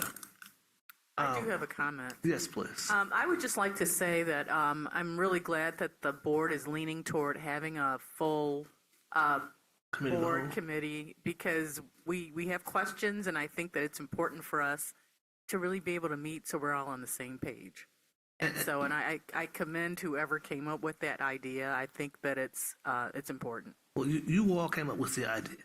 When I was elected president again at the last meeting, at the organizational meeting, after that, many trustees reached out and suggested that the bond committee go to a committee of the whole. And so based on the suggestion from many of you and the urgency to address many of these capital programs that the community is so passionate about, I thought it made sense to have all trustees get all the information at the same time, so we're all on the same page. And so it's because of you all that we're going to give this a shot, and hopefully it'll go very well, and we'll all get the information and have much more clarity. Absolutely. Thank you. No problem. Trustee Wilkerson? Yes, thanks. I do have some clarifying items, and I think my comments and concerns are less around questions that haven't been answered, but maybe our approach to this process. So I've spoken with the bond team, the capital projects team, different, bond committee members. I've heard from the community on both sides of the issue. And I do want to say we have a very strong capital bonds project team and also a construction partner. My takeaway is that we have a good plan based on the constraints the team has defined.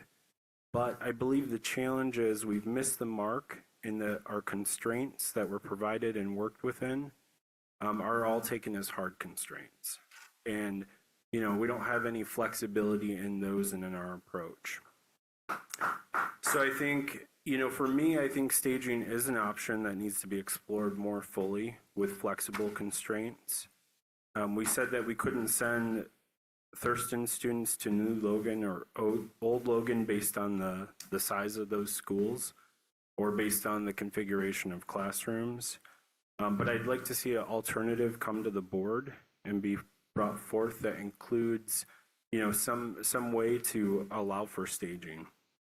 We're planning for additional bonds to be issued in March.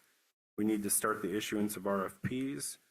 And we were told tree location would need to be done by April 1st and that our capital projects team needs an answer on our direction by March 1st. So we're running up very close to that deadline. So the meetings that we're proposing and talking about later in March don't kind of work within those requirements either. I also want to say, for me, this comes down to governance and due diligence, and I respect the board members that are comfortable with the choices and the plans that are presented. But I'm looking for an alternative and clear facts that differentiate between the current plan and an alternative.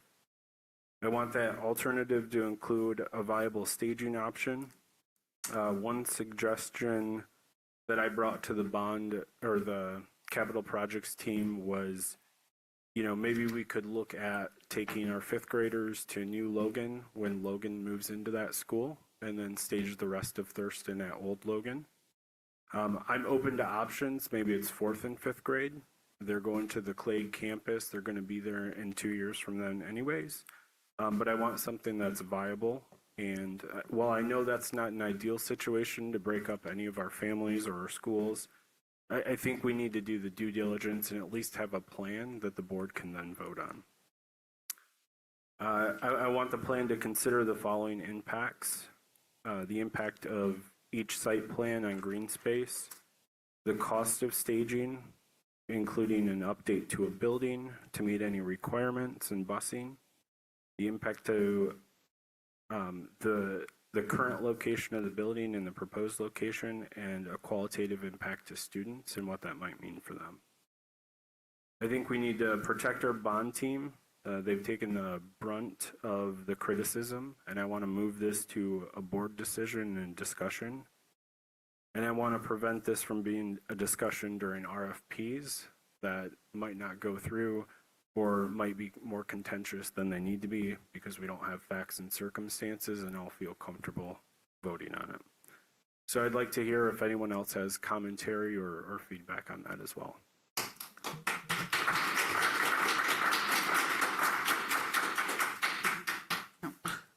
Trustee Mohammed and then Trustee Basket. So thank you for that. I agree. I feel like we need as much information as possible and looking at the impacts. One thing that I wanted to add is that, and I've asked this before, but surveying, so seeing how the impact, because if we are going to stage, we want to just make sure that it's not impacting the King community, the Logan community, and then how Thurston feels. So looking at all perspectives, but I think we also need to ask not just the student impact, but also the parents and teachers, especially if that's something that I would want to add within what Trustee Wilkerson added as well. Because I have a question to that, I guess. How do you propose we go about doing that? This has to be done, I think Mr. Trustee Wilkerson said, by March 1st. So how do you propose we would do that? Personally, I would propose that we have an alternative plan. Again, it might not be 100% detailed. There might be assumptions that are made, and we can classify those assumptions, but I'd like to see a plan by our next meeting. President Feaster, let me stop this. We first of all, regarding March 1, not true. Regarding the meetings, not true. We are working towards having meetings before March 5th, 2 meetings, okay? So it is feasible. We do have time. Again, I need to know, though, availability of all the trustees on that one time that I've put out there. So appreciate, again, getting that information. I take issue with you saying moving the decisions. At the bond committee, we said we were making recommendations to bring forth. We were not voting on a plan. So I think we need to be clear. I would recommend any further discussions, that we have that at the study session. But of course, continue with your questions. But I'm just reminding that we were planning to have a full study session where we can get these questions asked, addressed by people who may not be here to do so.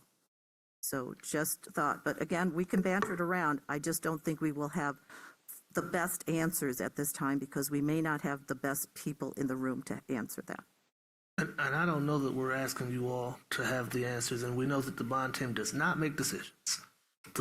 So we know you all are just making recommendations. Yeah. And I know the community has, some people in the community have a misunderstanding as to what you all do, and I thank you for your service. But I understand Trustee Muhammad and Trustee Wilkerson's points as well, and we'll go to Trustee Schmidt now. I think it would be helpful if the questions that each of us has, if we could send them to the bond chair so that we have those, rather than, I know I've talked to one trustee and, I'll send them over, no questions. It's like, if you still have some outstanding issues that you're not sure, now you've heard public comment tonight, so you might have some other things like, well, somebody said such and such about this flooding or that. Please put them down so that we can address them. I mean, not we, but it'll be sent to the superintendent and the team so that when we do have our study session, we're prepared. We're all prepared to look at it because it's there. We just can't, we have to get organized, I think, in this approach. Yeah. Trustee Basket? Thank you. Trustees, we spent a Saturday working together, and I thought we left with no surprises at the table. And I've heard surprises tonight, and I'm disappointed in that. Not saying we can't overcome it.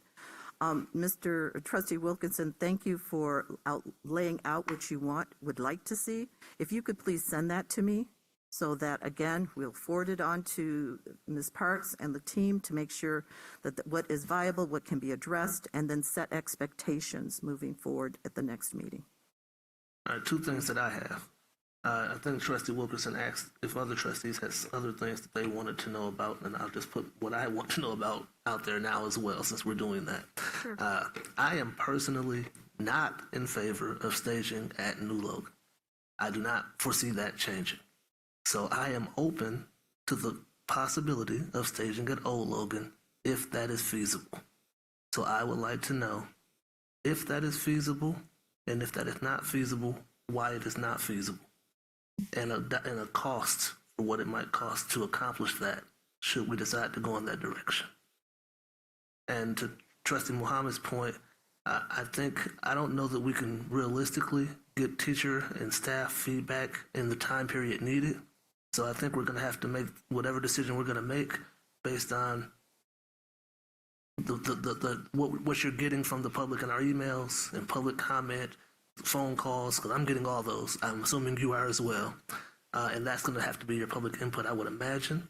Then along with whatever other data and information that the bond committee and capital program team can bring forward, and the community can bring forward, will be a part of our decision. But I don't know that we can get the teacher and student and staff and parent perspective in the time necessary. Did you have a response? Yeah, I just have a response. I think even just a simple survey, the reason why is because as you move things around, you're going to impact other communities. So even if it's like a simple survey, obviously, with surveys, you got to take it, this is just the data point, but especially if you're going to go staging in Old Logan, which kind of makes sense if you look at it, it will impact other projects, right? Like probably King, and not necessarily Logan, but it'll probably impact King because I believe that's where it was going to go. So I think just making sure that it's not going to also upset another school community. I think that's what, doesn't have to be anything perfect, but just something to get a sense of how other communities are being impacted. So you're suggesting a survey of the entire district? No, or? just what schools are being impacted. Okay. So, because we're not hearing from King because King is already has a plan. Okay. So that's just something that I would want to make sure that we're not also upsetting another community by delaying their project, but maybe they're okay with it. Would be great to have. I just don't know that that's realistically feasible in the time window remaining. Trustee Wilkins. to speak to that, if it's not, even if we don't have time to do a formal survey, if just some kind of communication to all of those communities so they know that this is even, I mean, I'm hearing from folks, and we heard from some tonight, that they said they weren't aware that there'd been a change since the initial bond had gone out. So I think there needs to be some communication, and we can ask for input if it's, you know, if it's not a formal survey. But if we're communicating, we are thinking of making some changes, and we want you to know that we're thinking of making some changes, that we're considering some changes. And that's, you know, a step in the right direction at least.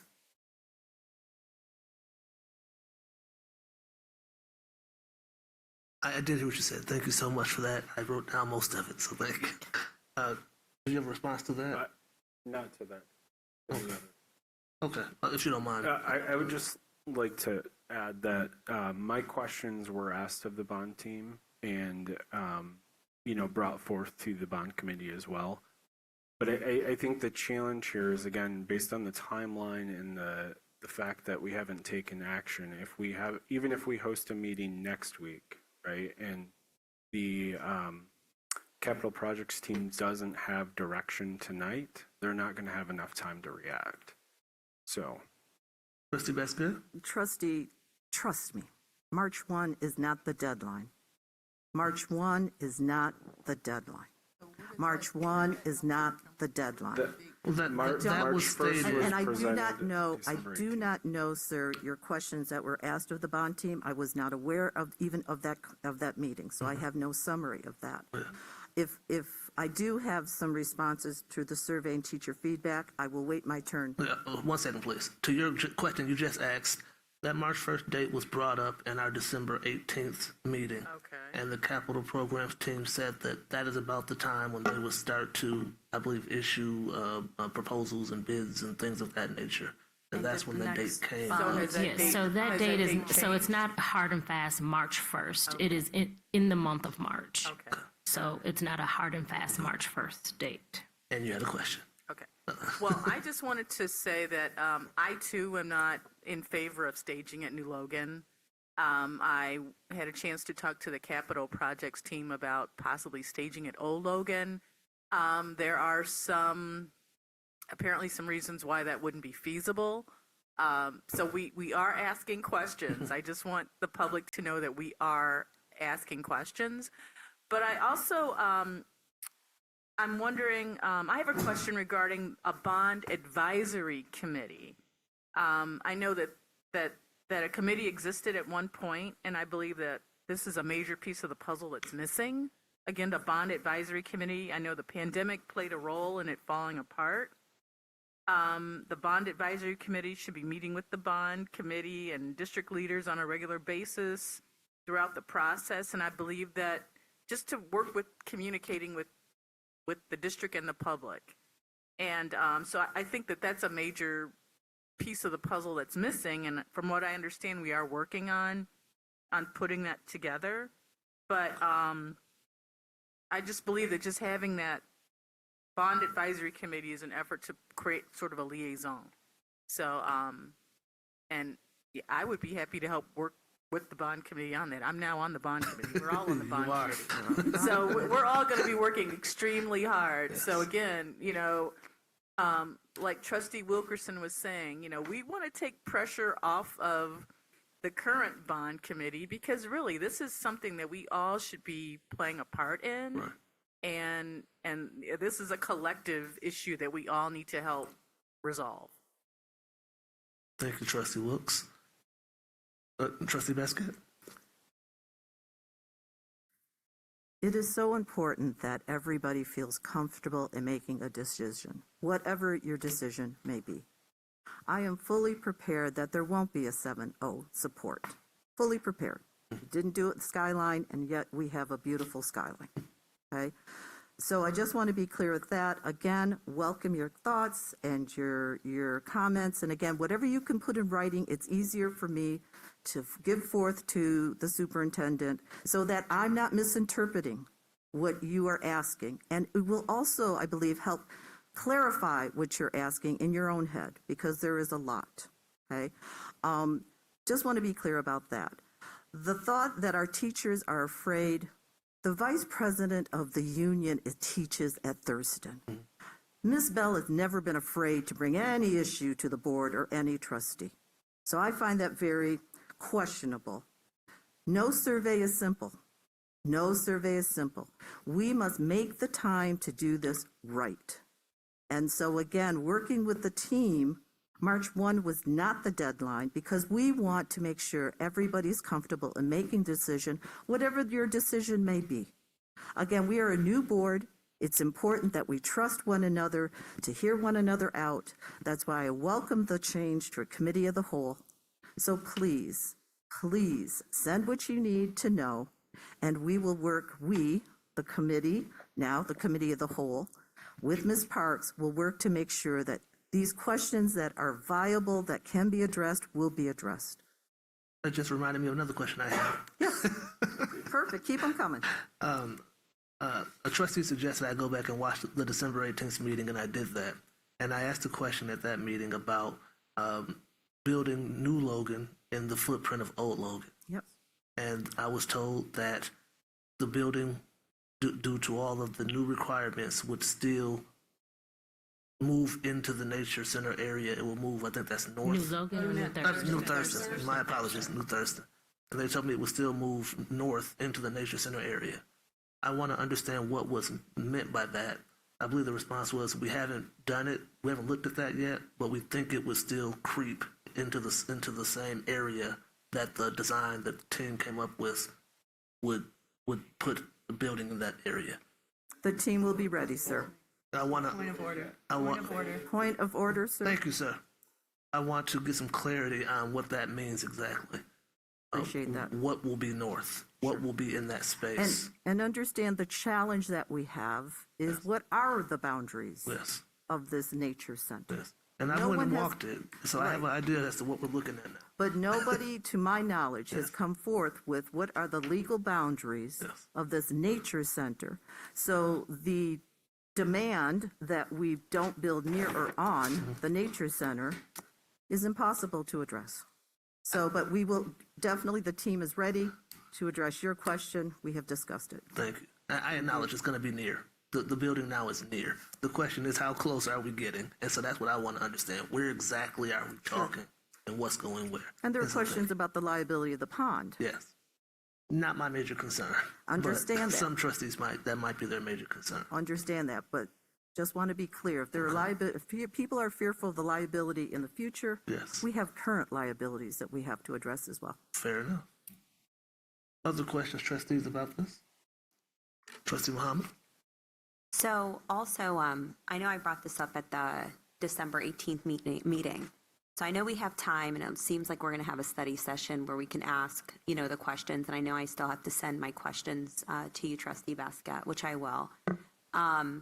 But how does I guess my question is how does the board feel, as I brought this up, is that I feel that it's important that the board,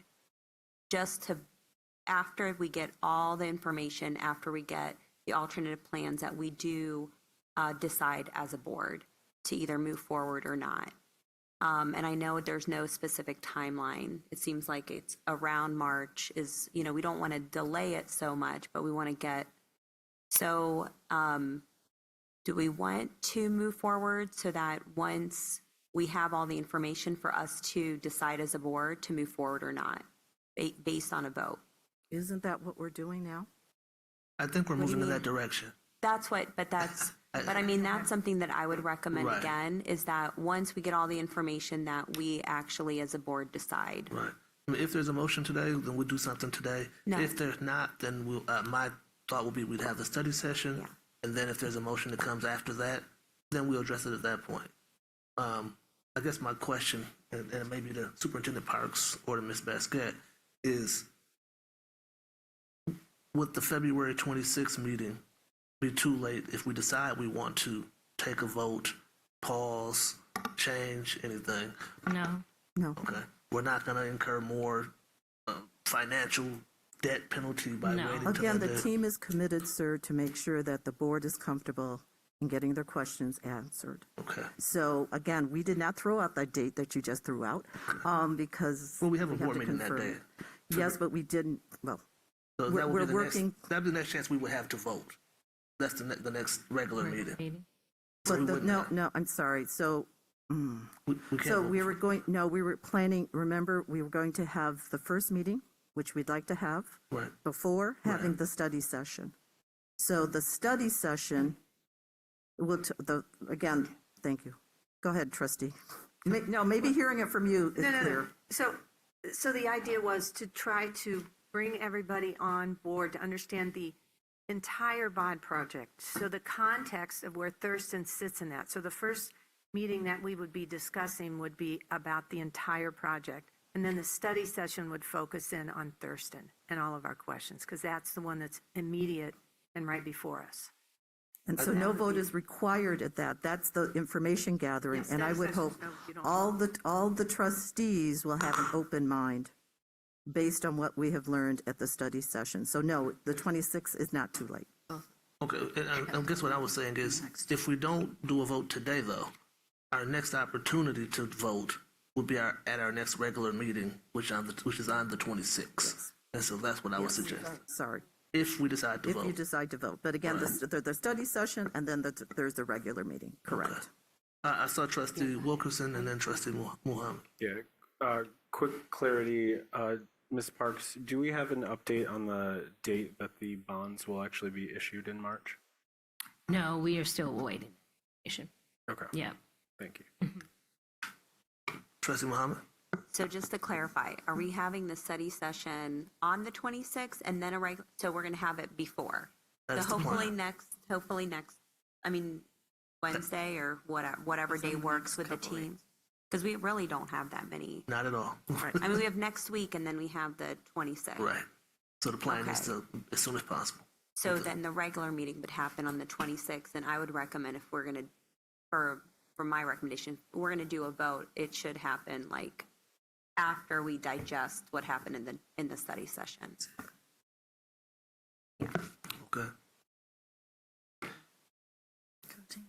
Right. Mr. Combs, please. Uh-oh, did we do something wrong?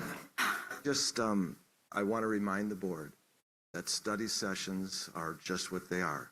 Study sessions, no votes can be taken on anything. I said that. I Okay, said that. I'm not saying you didn't. No, no, I missed it. And, That's okay. and also the board policies that says that the president can call the study session. So I think we're having that conversation here. I just wanted to clarify that because I probably didn't hear everything. Okay. Yes. Thank you. Keep us. I think the hope and goal is to have a bond meeting / study session sometime within the next week. And then to have our regular meeting, which is already scheduled for February 26th. And that's when a potential vote could take place, if not today. It's my understanding. Let's go. Study sessions are open to the public, and do study sessions also include public commentary? Has to be. Okay. It's 30 minutes, I believe. Yes. Okay. 30 minutes. Yes. Trustee Wilkerson? Yeah, quick clarification. Do we feel that the capital projects team will have the ability to start working on an alternative and researching this before our meeting, our study session, or is that something we need to discuss? Trustee Basket? I'm sorry, Ms. Parks. No. Oh, sorry. It was not clear to me that that was a requirement in order to have the study session. I think we will work with Ms. Parks to talk with the team about what is viable. And I would say to the trustees, if that's what you want, that is what you want. Some trustees don't want that. So again, I can't speak for the team. I did not know that was your desire to have at the study session, because again, I don't think we clarified the study session, but I will defer to Ms. Parks to talk with the team. And again, a part of the team, if not all of the team, is here. So they've heard your requests and they'll let us know.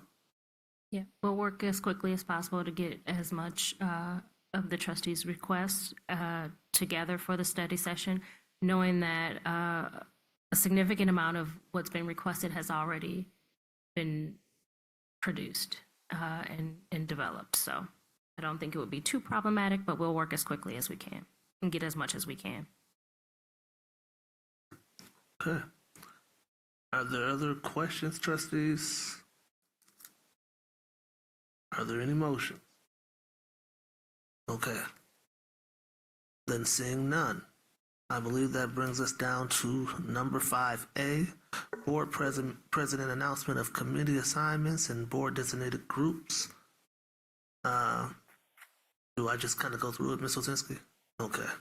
Thank you all again for electing me president for this year. I greatly appreciate it.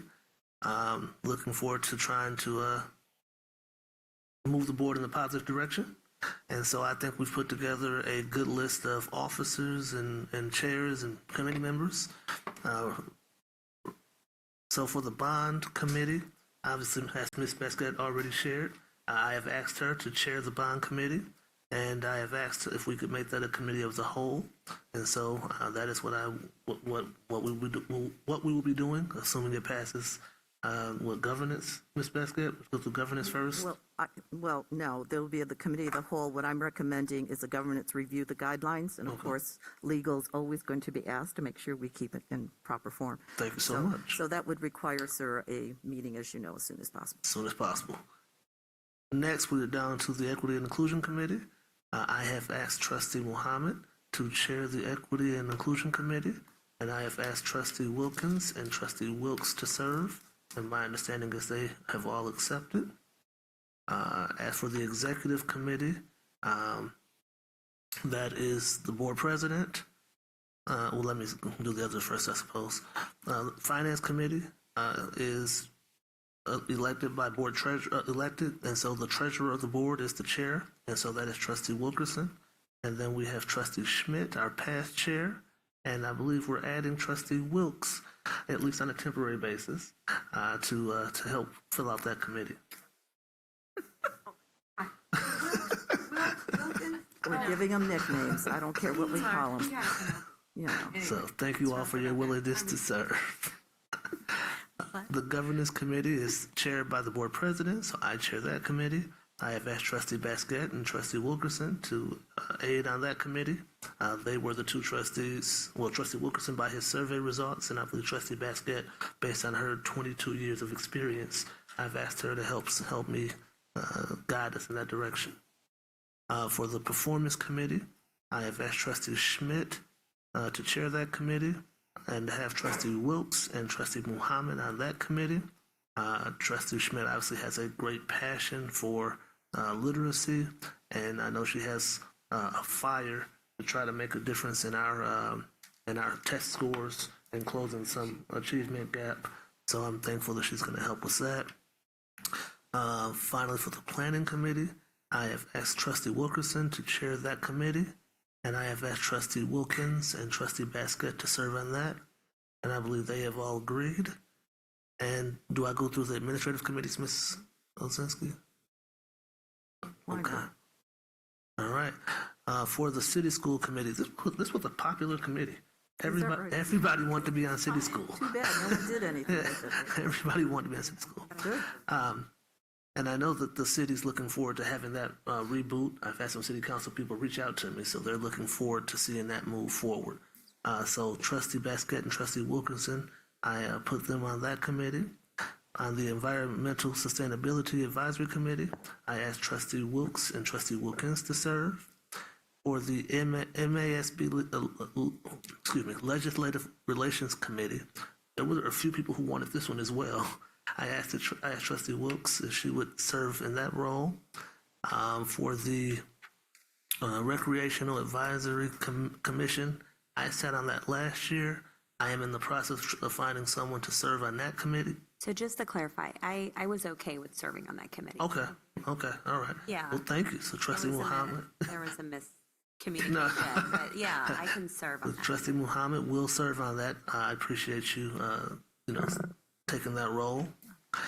For the Regional Alliance for Health Schools, Trustee Basquette served on that last time. No one sought that on their survey results, So I have yet to make an appointment. Trustee Basket? I'm not sure if that's still a viable position. Okay. So let's discuss that Oh, yes, ma'am. offline. Thank you. For the Student Hearings Process Committee, I assign myself and Trustee Schmidt. And then for the Transportation Safety Committee, I asked Trustee Wilkinson to serve in that role. Wilkins. Leslie. Yes. Just say just first names, I think. So much. Sorry, a lot of W's. You guys earned your spot at Then the for the table. Figure it out. for the Washtenaw Association of School Boards, I asked Trustee Basket to serve in that role, and there were a few people who requested that one as well. And I will leave it there for now, and I think we'll come back to the rest of it at a later time. So, all right. You had something? Okay. That brings us down to first briefing. Superintendent Parks, please. Thank you, President Feaster. At this time, we have our capital programs team coming forward with 3 items for first briefing. The first item is the Slauson Middle School timber contract that the team will talk trustees through at this time. Sorry, Trustee Wilkins. Sorry, we had added You're letter right. B Letter B. to the information. I'm sorry, team. I'm sorry. Nope, No, thank don't you. go away. I mean, I can wait until later. Okay. Items, I mean. I know you had the before the legislative update. Yeah, okay, let's do that then. Let's- yeah, we want to get you guys out of here as soon as They've been here possible. long enough. So please, you all come forward first. And We then have we'll to stay go here, back. you guys don't, so come on. It'll be on To be fair to you guys. It's already 9 o'clock. Yes, it is. Thank you. Good evening, trustees, President Feaster, Superintendent Parks, and Ann Arbor community. We're pleased to bring recommendations on trade contracts, as Superintendent Parks mentioned, about for Slauson Middle School, New Dickin Elementary School, and New Logan Elementary School as part of our commitment to meeting the goals outlined in the Phase 2 capital program plan. We'd like to invite Stephanie Corona, our project executive, to bring these contracts forward on behalf of the construction managers tasked with qualifying these trade contract recommendations for these very important projects.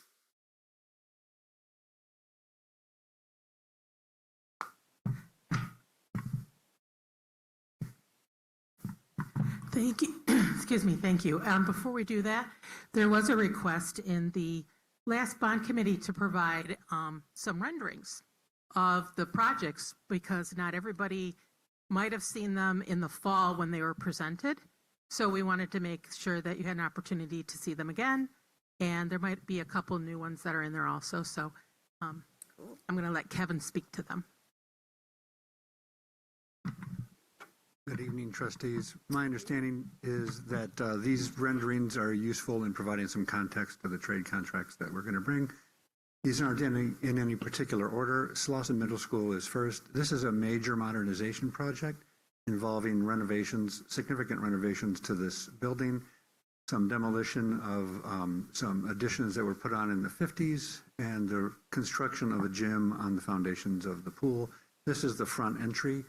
If you are familiar with Slauson, it has an elevated entry deck, same configuration as shown here. But what it would be difficult to tell in this rendering are the additions that were constructed in the 50s in front of the original elevation. Those have been removed here. So this is the original 1938 front elevation of Slauson Middle School. The additions that are being removed to the left are originally a pool, but it is now an auxiliary gym. And to the right is a music area and cafeteria on the ground floor. All of these amenities in the building are being relocated elsewhere. Slauson Middle School is larger than it needs to be, so we have room within the building, especially if we leverage some underutilized space for the full program. Next slide, please. This is the gym to the left there, the reddish. That is on the foundation of the existing pool.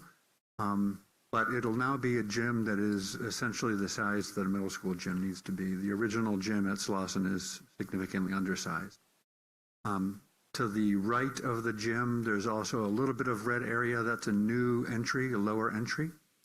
The beige part of the building is the original building, and we've added some more windows because daylighting is a significant desire for all of our projects. This image also shows a dedicated bus lane that would be new to the site. It's closed off to all other drivers other than the fire department. Pickup and drop off for buses occurs here. And what that allows us to do is to use the surrounding streets more for parent pickup and drop off, which is a significant issue at Slauson. Next slide. This is a typical classroom learning commons. This is the adult version of the spaces we're doing at all of our new elementary schools. It's a passively supervised space where students can break out and do some self-directed instruction. They can do some projects together. This is surrounded by classrooms that have glass in it. This is a little bit of a different configuration for a number of reasons. It's middle school being one of them, and the other is that it's a renovation project. But if you are familiar with Slauson today, Slauson is a dark, double-loaded corridor. We don't have access to daylight from any of the public spaces, and a significant number of classrooms have no windows either. This project will rectify all that. This image happens to be in a basement space that was originally used for students, but when the additions were constructed, those windows were blocked up, and it became secondary space, and eventually was just used for wrestling. So we're bringing a number of spaces back to life for student use in this project. Next slide. This is the heart, no double meaning there intended for the project. We call it the heart. It's in the middle of the building, but it is also the major organizing element for the school. If you're familiar with Slauson, knowing how to get around in Slauson today is very difficult. You lose your bearings very quickly. So this three-story high day-lit atrium is the central organizing element for the school. It's the landmark around everything, around which everything revolves. What you see here on the second floor to the right is the relocated library.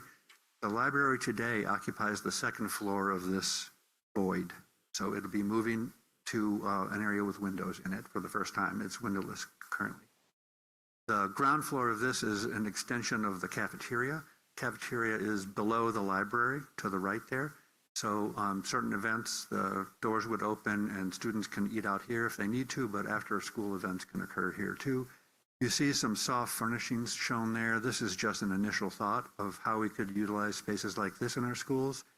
We don't have soft furniture typically in our schools, but we're looking to find ways to do that because student surveys suggest this is one of the main things they want, is comfortable seating, flexible seating in different settings to do their learning. Next slide. This is now Logan Elementary. You'll be seeing trade contracts for that in first briefing. This is a study of the front elevation. I should mention all of these renderings are study tools. We look at them and we decide we can make improvements here and there.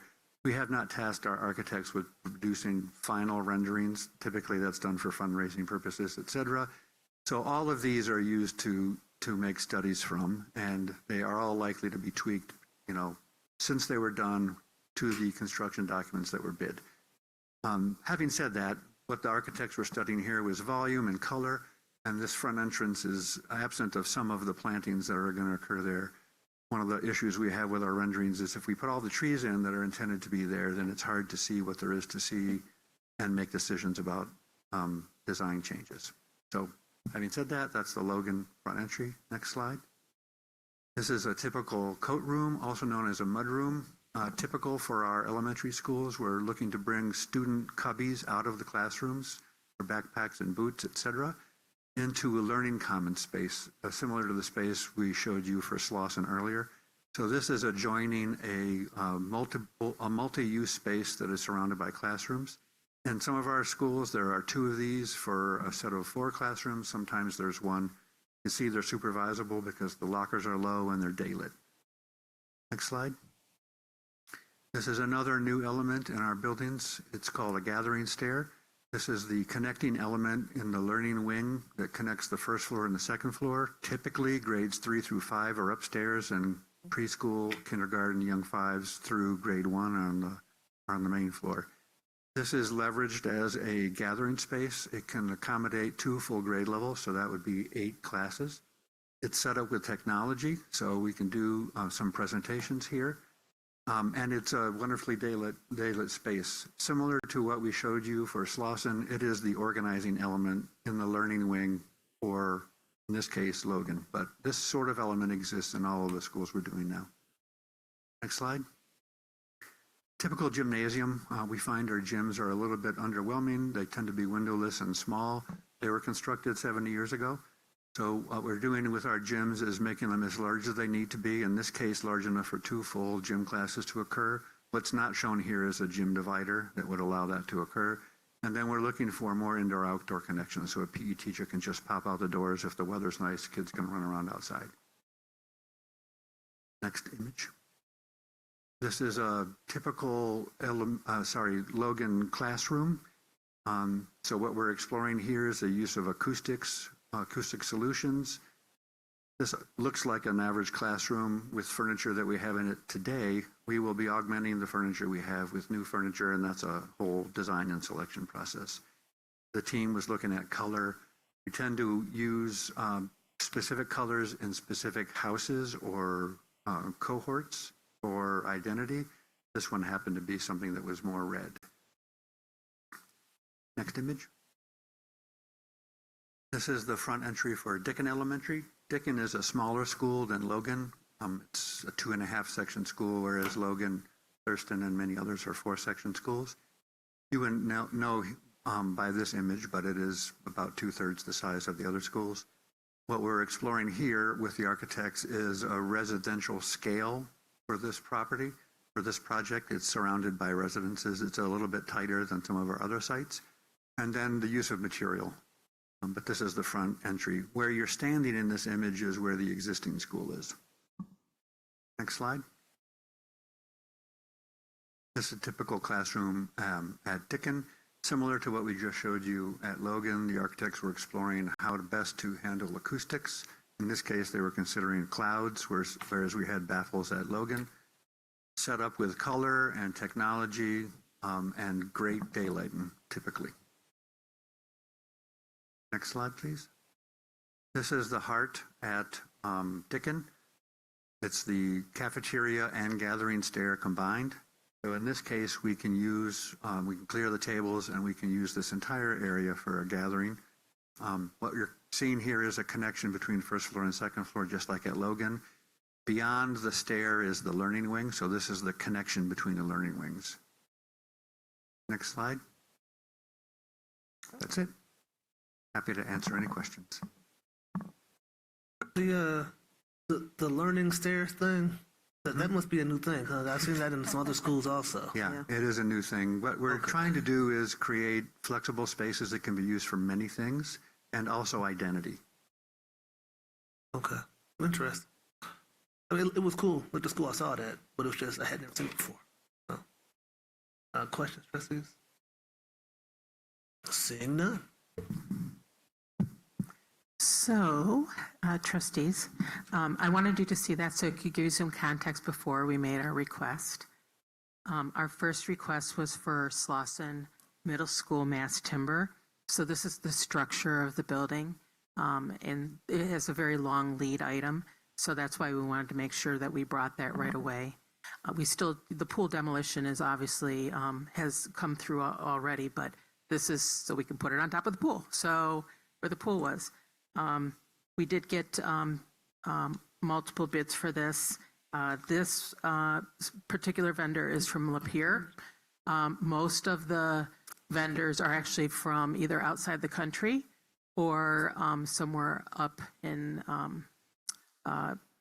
northwest part of the United States. So there's only a handful that provide this.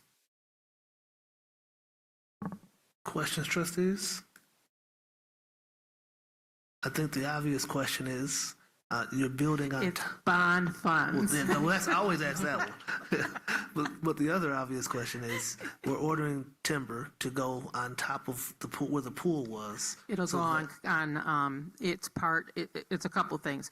It is a timber system for structure. It's a combination with steel also. Okay. And it's also going to be a timber cross laminated timber decking. So that helps us with sustainability and reducing our carbon footprint.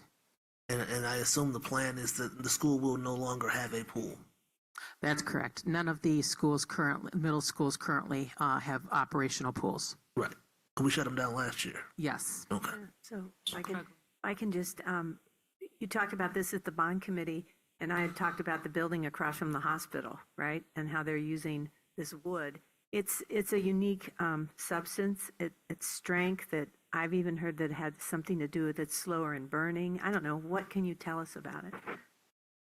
So I'm gonna defer to. So you can't buy this at am I Home going to Depot. put, I don't want to put you on the spot. Yeah, I'll start. The use of mass timber is a really exciting sustainability choice for us because there is some fire benefits. It hadn't been recognized by our building codes until just recently here in Michigan. So we're excited to be able to utilize this new kind of tool in the tool belt of environmental sustainability for our projects and utilizing this. So basically we're utilizing a panelized wood system. So it's, if you can imagine a whole bunch of wood pieces being all laminated together in almost like a massive butcher block panel. These are then assembled as structural panels and utilized throughout the structure and then supported by posts and beams that are wood as well. And so it's basically a technology that's been around for hundreds, if not thousands of years now, and we're bringing it back because by utilizing material that sequesters carbon, you're then keeping that carbon here. And when we're utilizing it on top of an existing foundation, we're also we're not using new cement and pouring those new foundations. So the kind of multiple benefits of being able to salvage the existing foundation and then utilize a wood structure, we dramatically reduce the carbon footprint of the gymnasium. Trustee Basket? So in short, we need this because it takes a long time to get it, and we cannot buy this at Home Depot. So I don't have any questions about the wood and why we need to I'm order just it now. addressing the viewing public. Okay. This is why we're ordering it now. I want to make sure all trustees, I don't want this to come back later that we didn't discuss it. Thank you. So the plan is, what I just heard, is that we are eliminating the pool. So I don't want people saying they didn't understand that later. So everyone understands. Okay. All right. Thank you. Any other questions? I do have a quick question because I'm a new board member and I do have some questions regarding contracts. I noticed there's a big gap between Timber Systems and Clark Construction Company. So besides going with the lowest bid, what other factors do you take into consideration? I mean, there's a pretty big gap between those two bids, and I'm just curious. There is a big gap, and that's why we engage our construction managers to do full scope reviews to make sure that they have the entire scope. One of the things is Timber Systems of Michigan is not just a supplier, but they're an installer, but they're a supplier. Chrisman is not a supplier, they're an installer. That means they have to buy their material from somebody else in order to install it, which, unless they're going to have it pass through for nothing, I would anticipate that there was probably a markup there in order to handle and coordinate that from another supplier. Thank you. Mr. Feaster. Trustee Basket? Just want to say I appreciate the question, Trustee Wilkes. We did discuss that at the bond committee, so appreciate you looking into the details and bringing the question forward. Trustee Wilkerson? I have a quick question, not on the specific bid, but more broadly. Do we anticipate any changes in our costs because of tariffs from Canada or U.S., steel imports, things of that nature? Well, right now, if we can get this thing pushed through, we will not. We will get it. We'll buy it before the tariffs. But we are anticipating some increases on tariffs. But on the flip side, we're also looking to have decreases in some of our domestic products. So we'll probably look at a difference. Now, keep in mind the tariffs are not on anything that is for manufacturing. So those tariffs, if I just got a briefing on it internally, But many of those tariffs are going to be on finished products like televisions and washing machines and things like that. But right now, currently, as it's proposed, if it's meant for manufacturing or for the production of something, those are not falling under the same tariff requirements. Thanks. I'm glad the team is considering that. It's great to hear.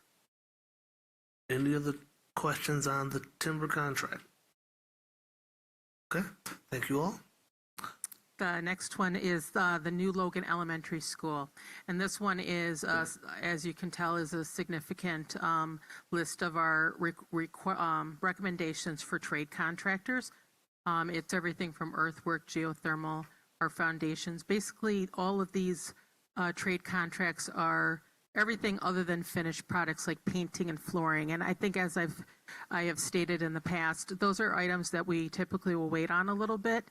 Just because they're so far out, to try to gain a little advantage on pricing. If we get something way too far in advance, people seem to mark it up because they're afraid about the future.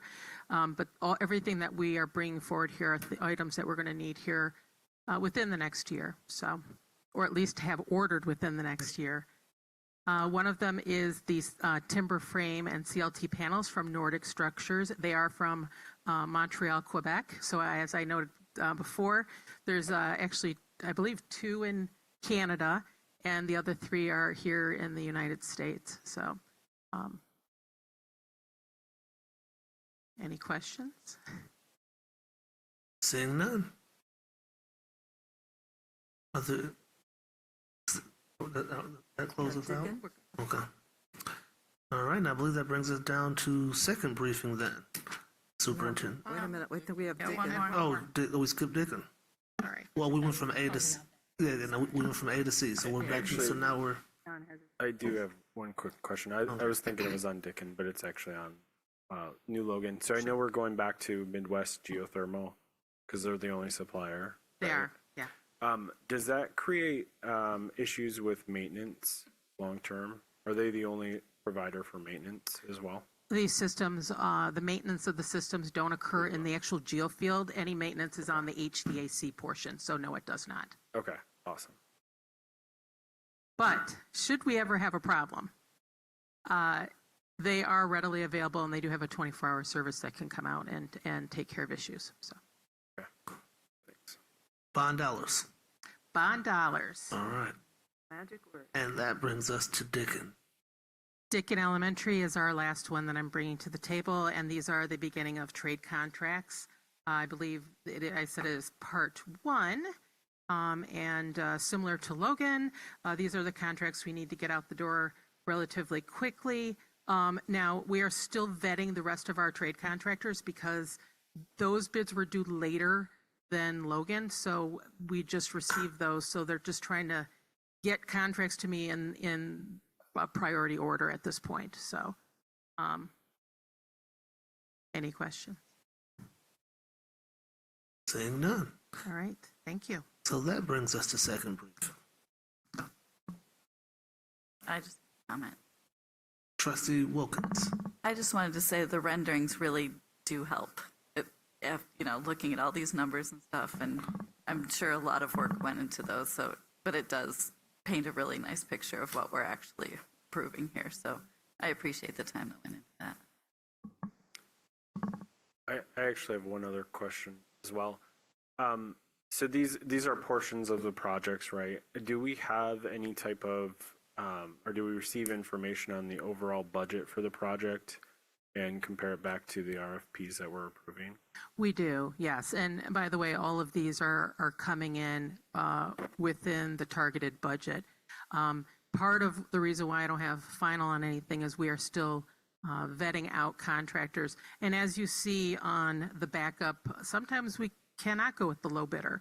Sometimes we need to go to the second or third. So until we do vet everybody out and come to a final, then we'll have the final dollars. But we do know where we're sitting at right now. Okay. So. All right. Now that brings us to A, under second briefing, Annex AN 2189, Scarlet Middle School and Community High School flooring and painting trade contracts, part 1. Okay. No changes? No changes, No trustees. changes. Any questions? That brings us to B, Annex AN 2190, New Mitchell Elementary School Trade Contract Recommendations, Part 3. No changes there either. Questions? No questions. That brings us down to C, Annex AN 2191, Huron High School Pool Scoreboard. No changes. Questions? Seeing none, that brings us down to D, Annex AN 2192, Slauson Middle School Pool Demolition. Any changes? No changes. No changes. Any questions? Okay. I believe that brings us down to, well, thank you all. I believe that brings us down to number 8, the consent agenda. Would anyone like anything removed from the consent? Could I read the consent Please, agenda yes, first? please. That would be great. Yeah. It's approve annex, excuse me, AN-2189, Scarlet Middle and Community High Schools Flooring and Painting Trade Contracts, Part 1. Approve Annex AN-2190, New Mitchell Elementary Trade Contracts Recommendations, Part 3. Approve Annex AN-2191, Huron High School Pool Scoreboard. Approve Annex AN-2192, Slauson Middle School Pool Demolition. Approve minutes of the January 29th, 2025 organizational/regular meeting. And approve minutes of the January 29th, 2025 closed session.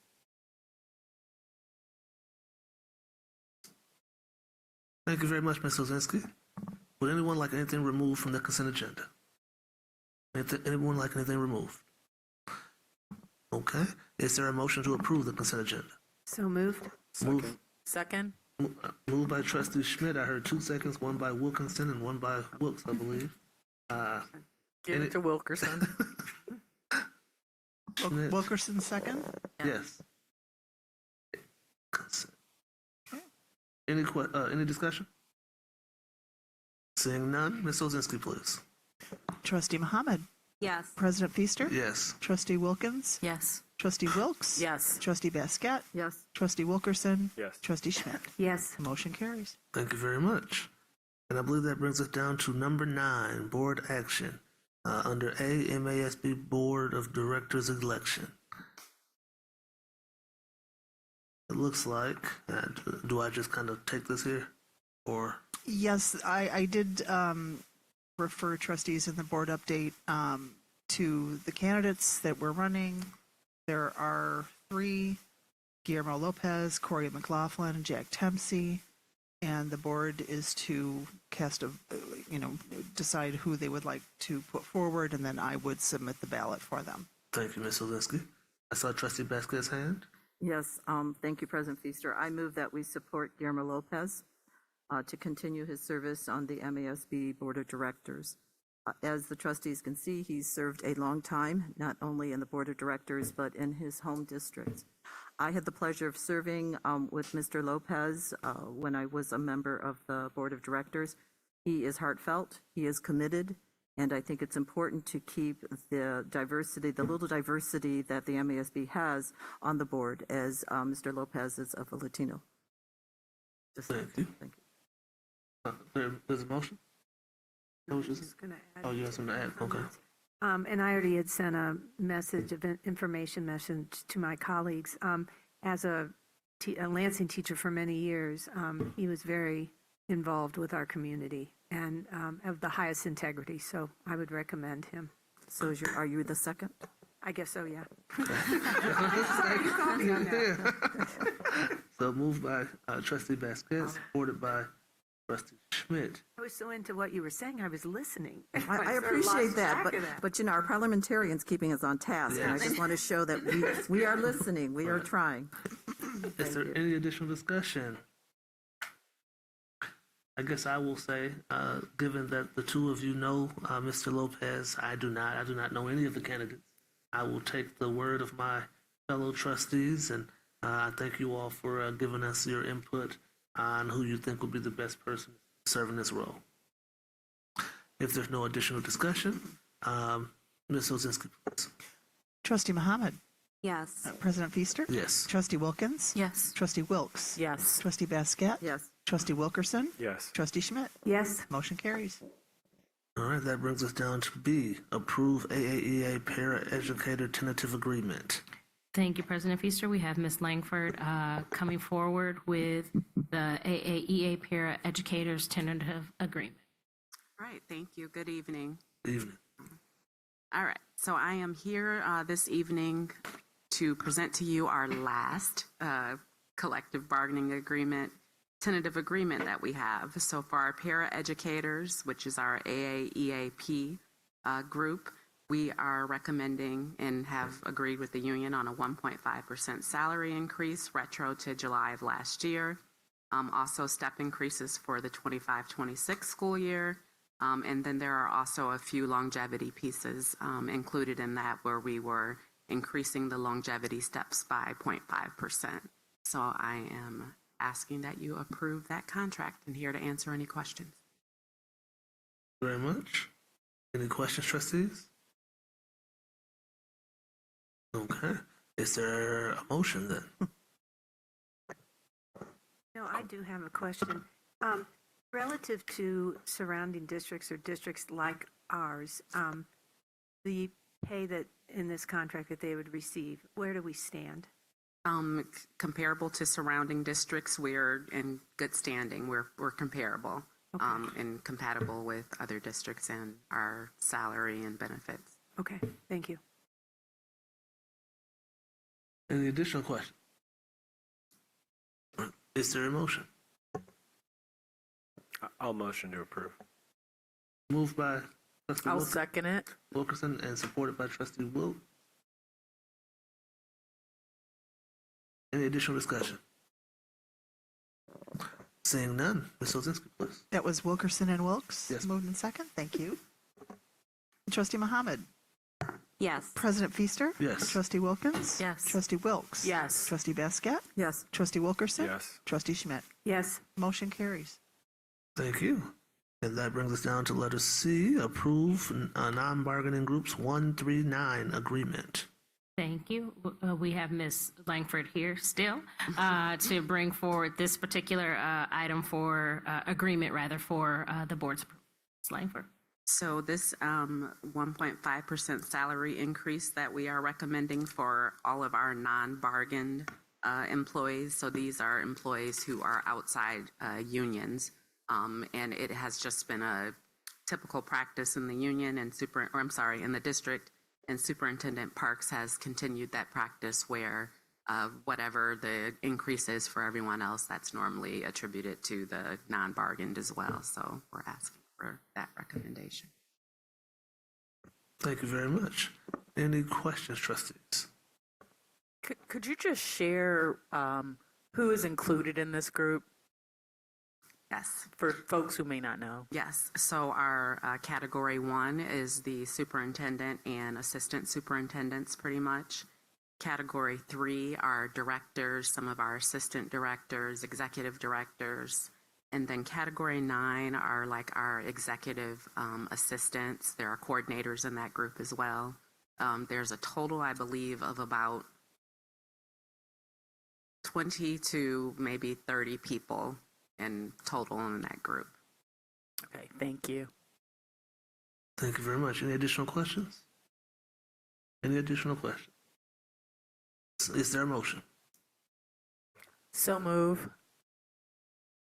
Moved by Trustee Wilkes. Trustee Wilkes. Thank you. Second. Support by Trustee Wilkins. Any additional discussion? Seeing none. Ms. Ozinski, please. Trustee Mohammed. Yes. President Feaster. Yes. Trustee Wilkins. Yes. Trustee Wilkes. Yes. Trustee Basket. Yes. Trustee Wilkerson. Yes. Trustee Schmidt. Yes. Motion carries. Thank Very you. much. Thank you, Ms. Langford. And I believe that brings us down to number 10, agenda planning. Trustees, are there any items for agenda planning? Trustee Basket. President Feaster, I'm going to reiterate the urgency to have committee meetings, specifically Governance Committee and the Executive Committee. As you know, we've got to work out some details regarding the study session. And again, I will make some revisions and send the proposed guidelines to you and for the Governance Committee. Very much. Discuss. Thank you, sir.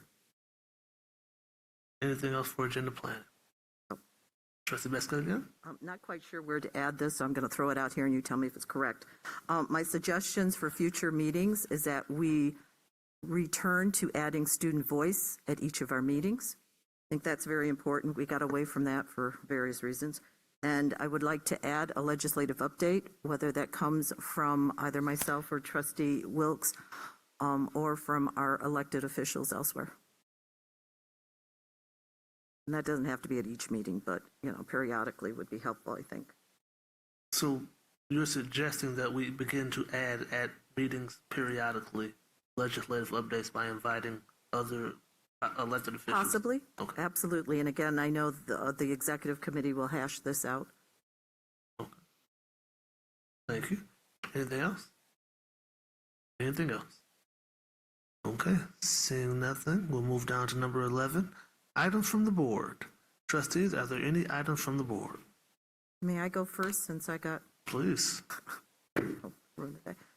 Trustees, I just wanted to bring some things to your attention regarding upcoming legislation. For some of you who may not know, part of my role with the board is I serve on the Government Relations Committee for the MESB, Michigan Association of School Board. And the Michigan Association of School Boards is our lobbying arm, if you will. It also educates us, but we lobby for on behalf of our children. And so this committee reviews legislation that's coming up and what they want to hear from the members from around the state, our views or thoughts regarding the legislation and any actions that we may take as a board.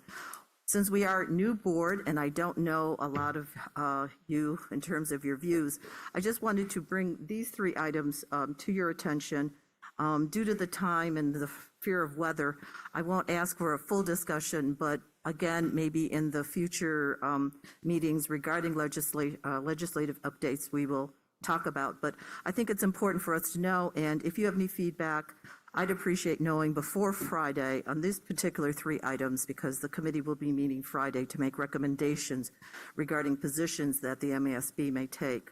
So the first one is HB 420, House Bill 4020, to create an uncompensated commission to make recommendations regarding the instruction of African American history starting in the year 2026 and 27 year, to include the Reconstruction, Civil Rights era, and other eras relevant to African American history, as well as contributions African Americans have made to the development of the U.S. and other countries. So again, this is to create a commission.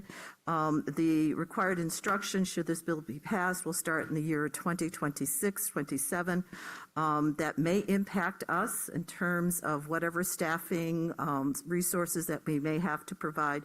But, and again, we will count on Ms. Parks carrying out the law, so to speak. So, but, again, if you have any thoughts about that, I think that's an easy one, but just wanted to bring that attention. So that's House Bill 4020.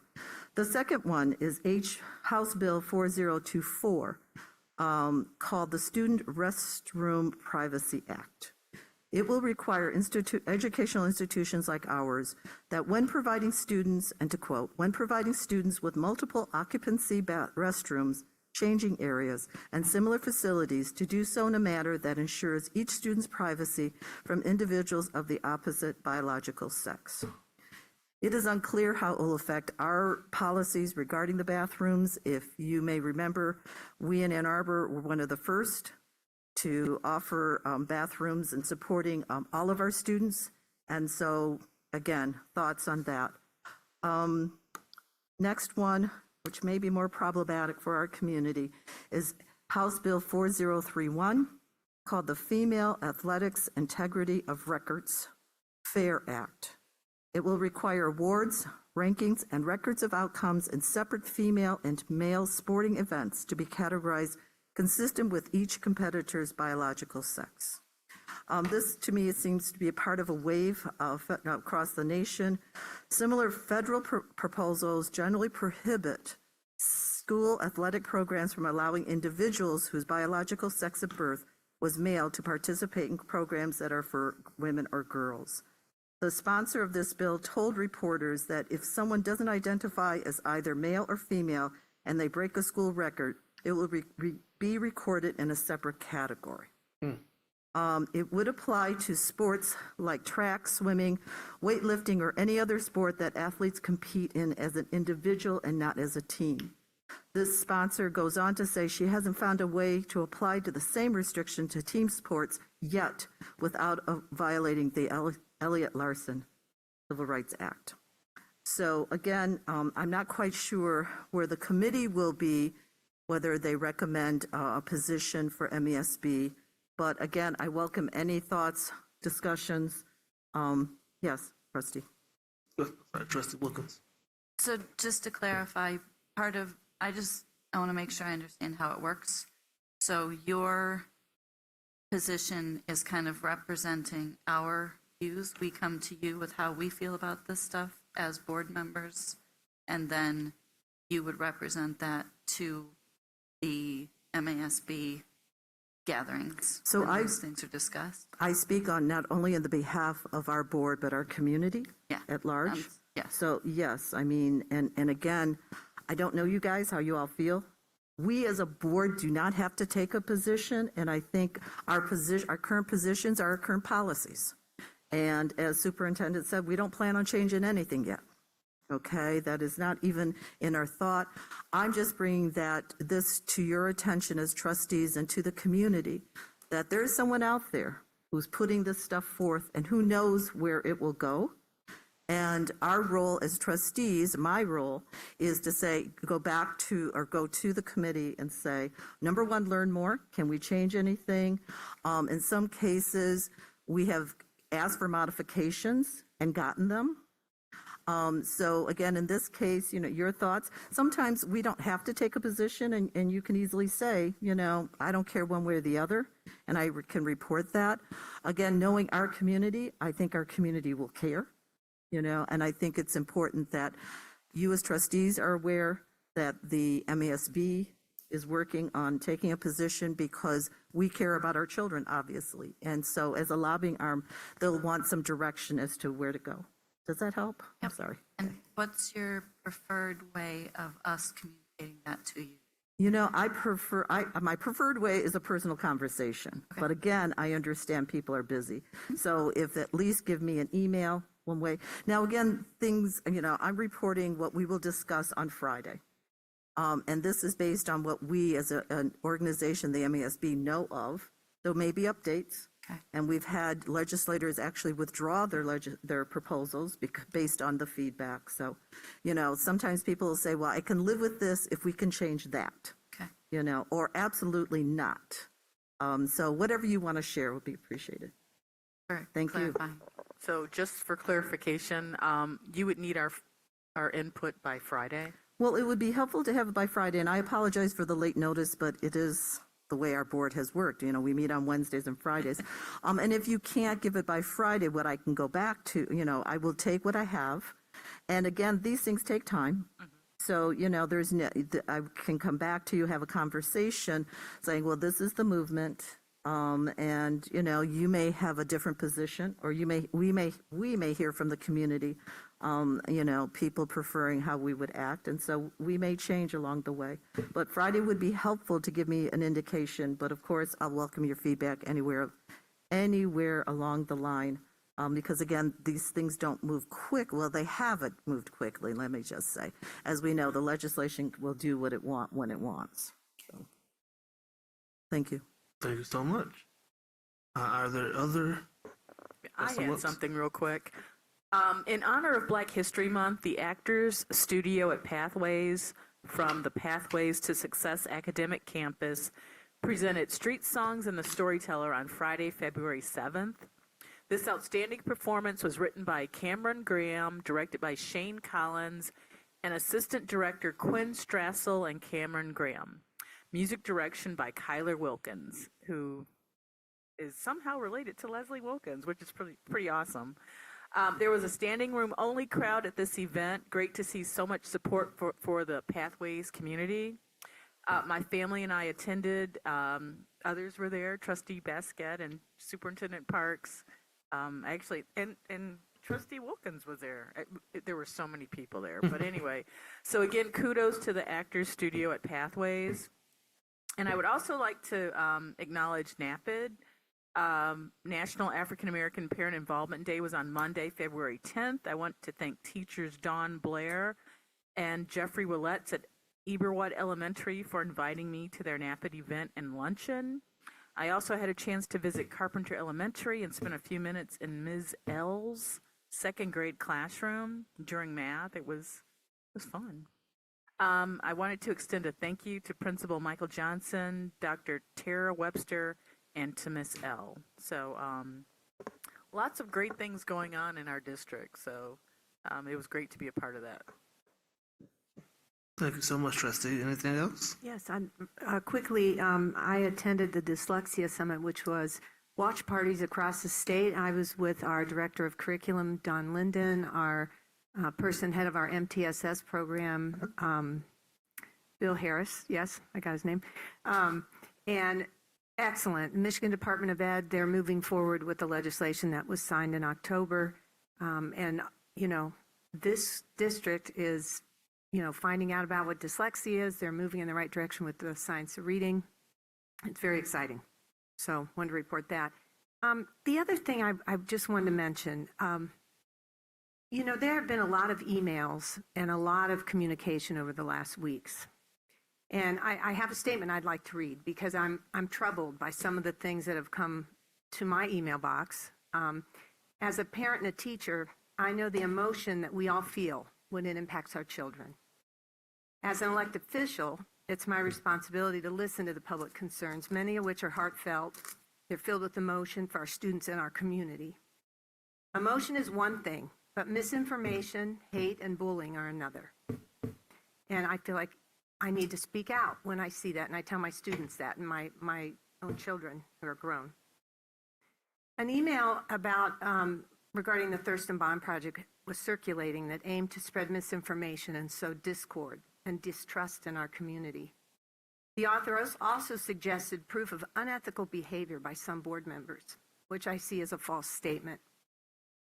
I hold myself and my fellow board members to a high standard of public service. If this email's author has proof of unethical activity, this information should be sent immediately to the board president to be shared with the entire board and to be addressed. I do not think there was any unethical behavior. The Ann Arbor Schools works to create a learning community where our children hopefully develop into caring, productive members of society. Vicious and untrue statements about others, their actions and intentions breaks down our community and severs goodwill. I would encourage anyone that receives information about specific members on this board or other community members to reach out to that person. Find out for yourself the facts of the situation. So thank you for allowing me to share that. People need to find out facts and talk to each other. Thank you, Trustee. I guess to that point, I do appreciate all of the public comment and the emails that we receive, but from my personal standpoint, I would prefer if the community did so with their own genuine words and no more of these form emails and these form responses. All they do is clog up our email, and I don't know that I give that any more weight than what someone says that's on their own mind, on their own heart. And so from my standpoint, I would prefer the community send a genuine email, not a form fill in the blank to fill up and clog up our email boxes. Anything else, trustees? Okay. I think that moves us down to a motion to adjourn. Trustee, oh, sorry. I guess I'm just being told that we may need to have a closed session next week. So I guess I would move to add a closed session for the 26th for our next regular meeting. Will that be before or after? Before. So at 6 p.m., if trustees are available, I will move to have a tentative closed session. Could I have the topic, please? Is it negotiations For and attorney-client? Attorney-client. Thank you. Second here. Supported by Trustee Schmidt. Any discussion? Trustee Wilkins? I have in my calendar that we're doing photos before. Oh, that's right. Yeah, it only takes a sec, though. Okay. Dip out.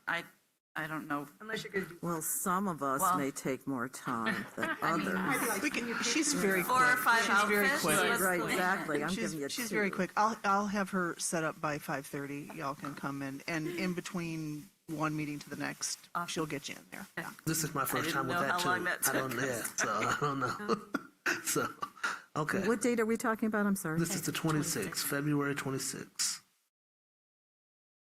Photos the 26th and the the closed session. So photos will start at 5:30. The closed session will start at 6. The regular meeting is 7.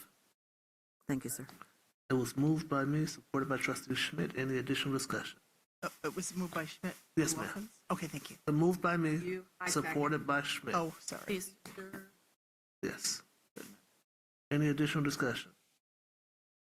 Seeing none, Ms. Ozinski, please. Trustee Mohammed. Yes. President Feaster. Yes. Trustee Wilkins. Yes. Trustee Wilkes. Yes. Trustee Basket. Yes. Trustee Wilkerson. Yes. Trustee Schmidt. Yes. Motion carries. Thank you. Now, trustees, that brings us down to number 12. May I have a motion to adjourn the meeting by voice vote? So moved. So moved. Oh, Moved by second. Trustee Schmidt, supported by Trustee Wilkes. All in favor, say aye. Aye. Any opposed, say nay. Motion carries. Meeting adjourned at 9:54 p.m.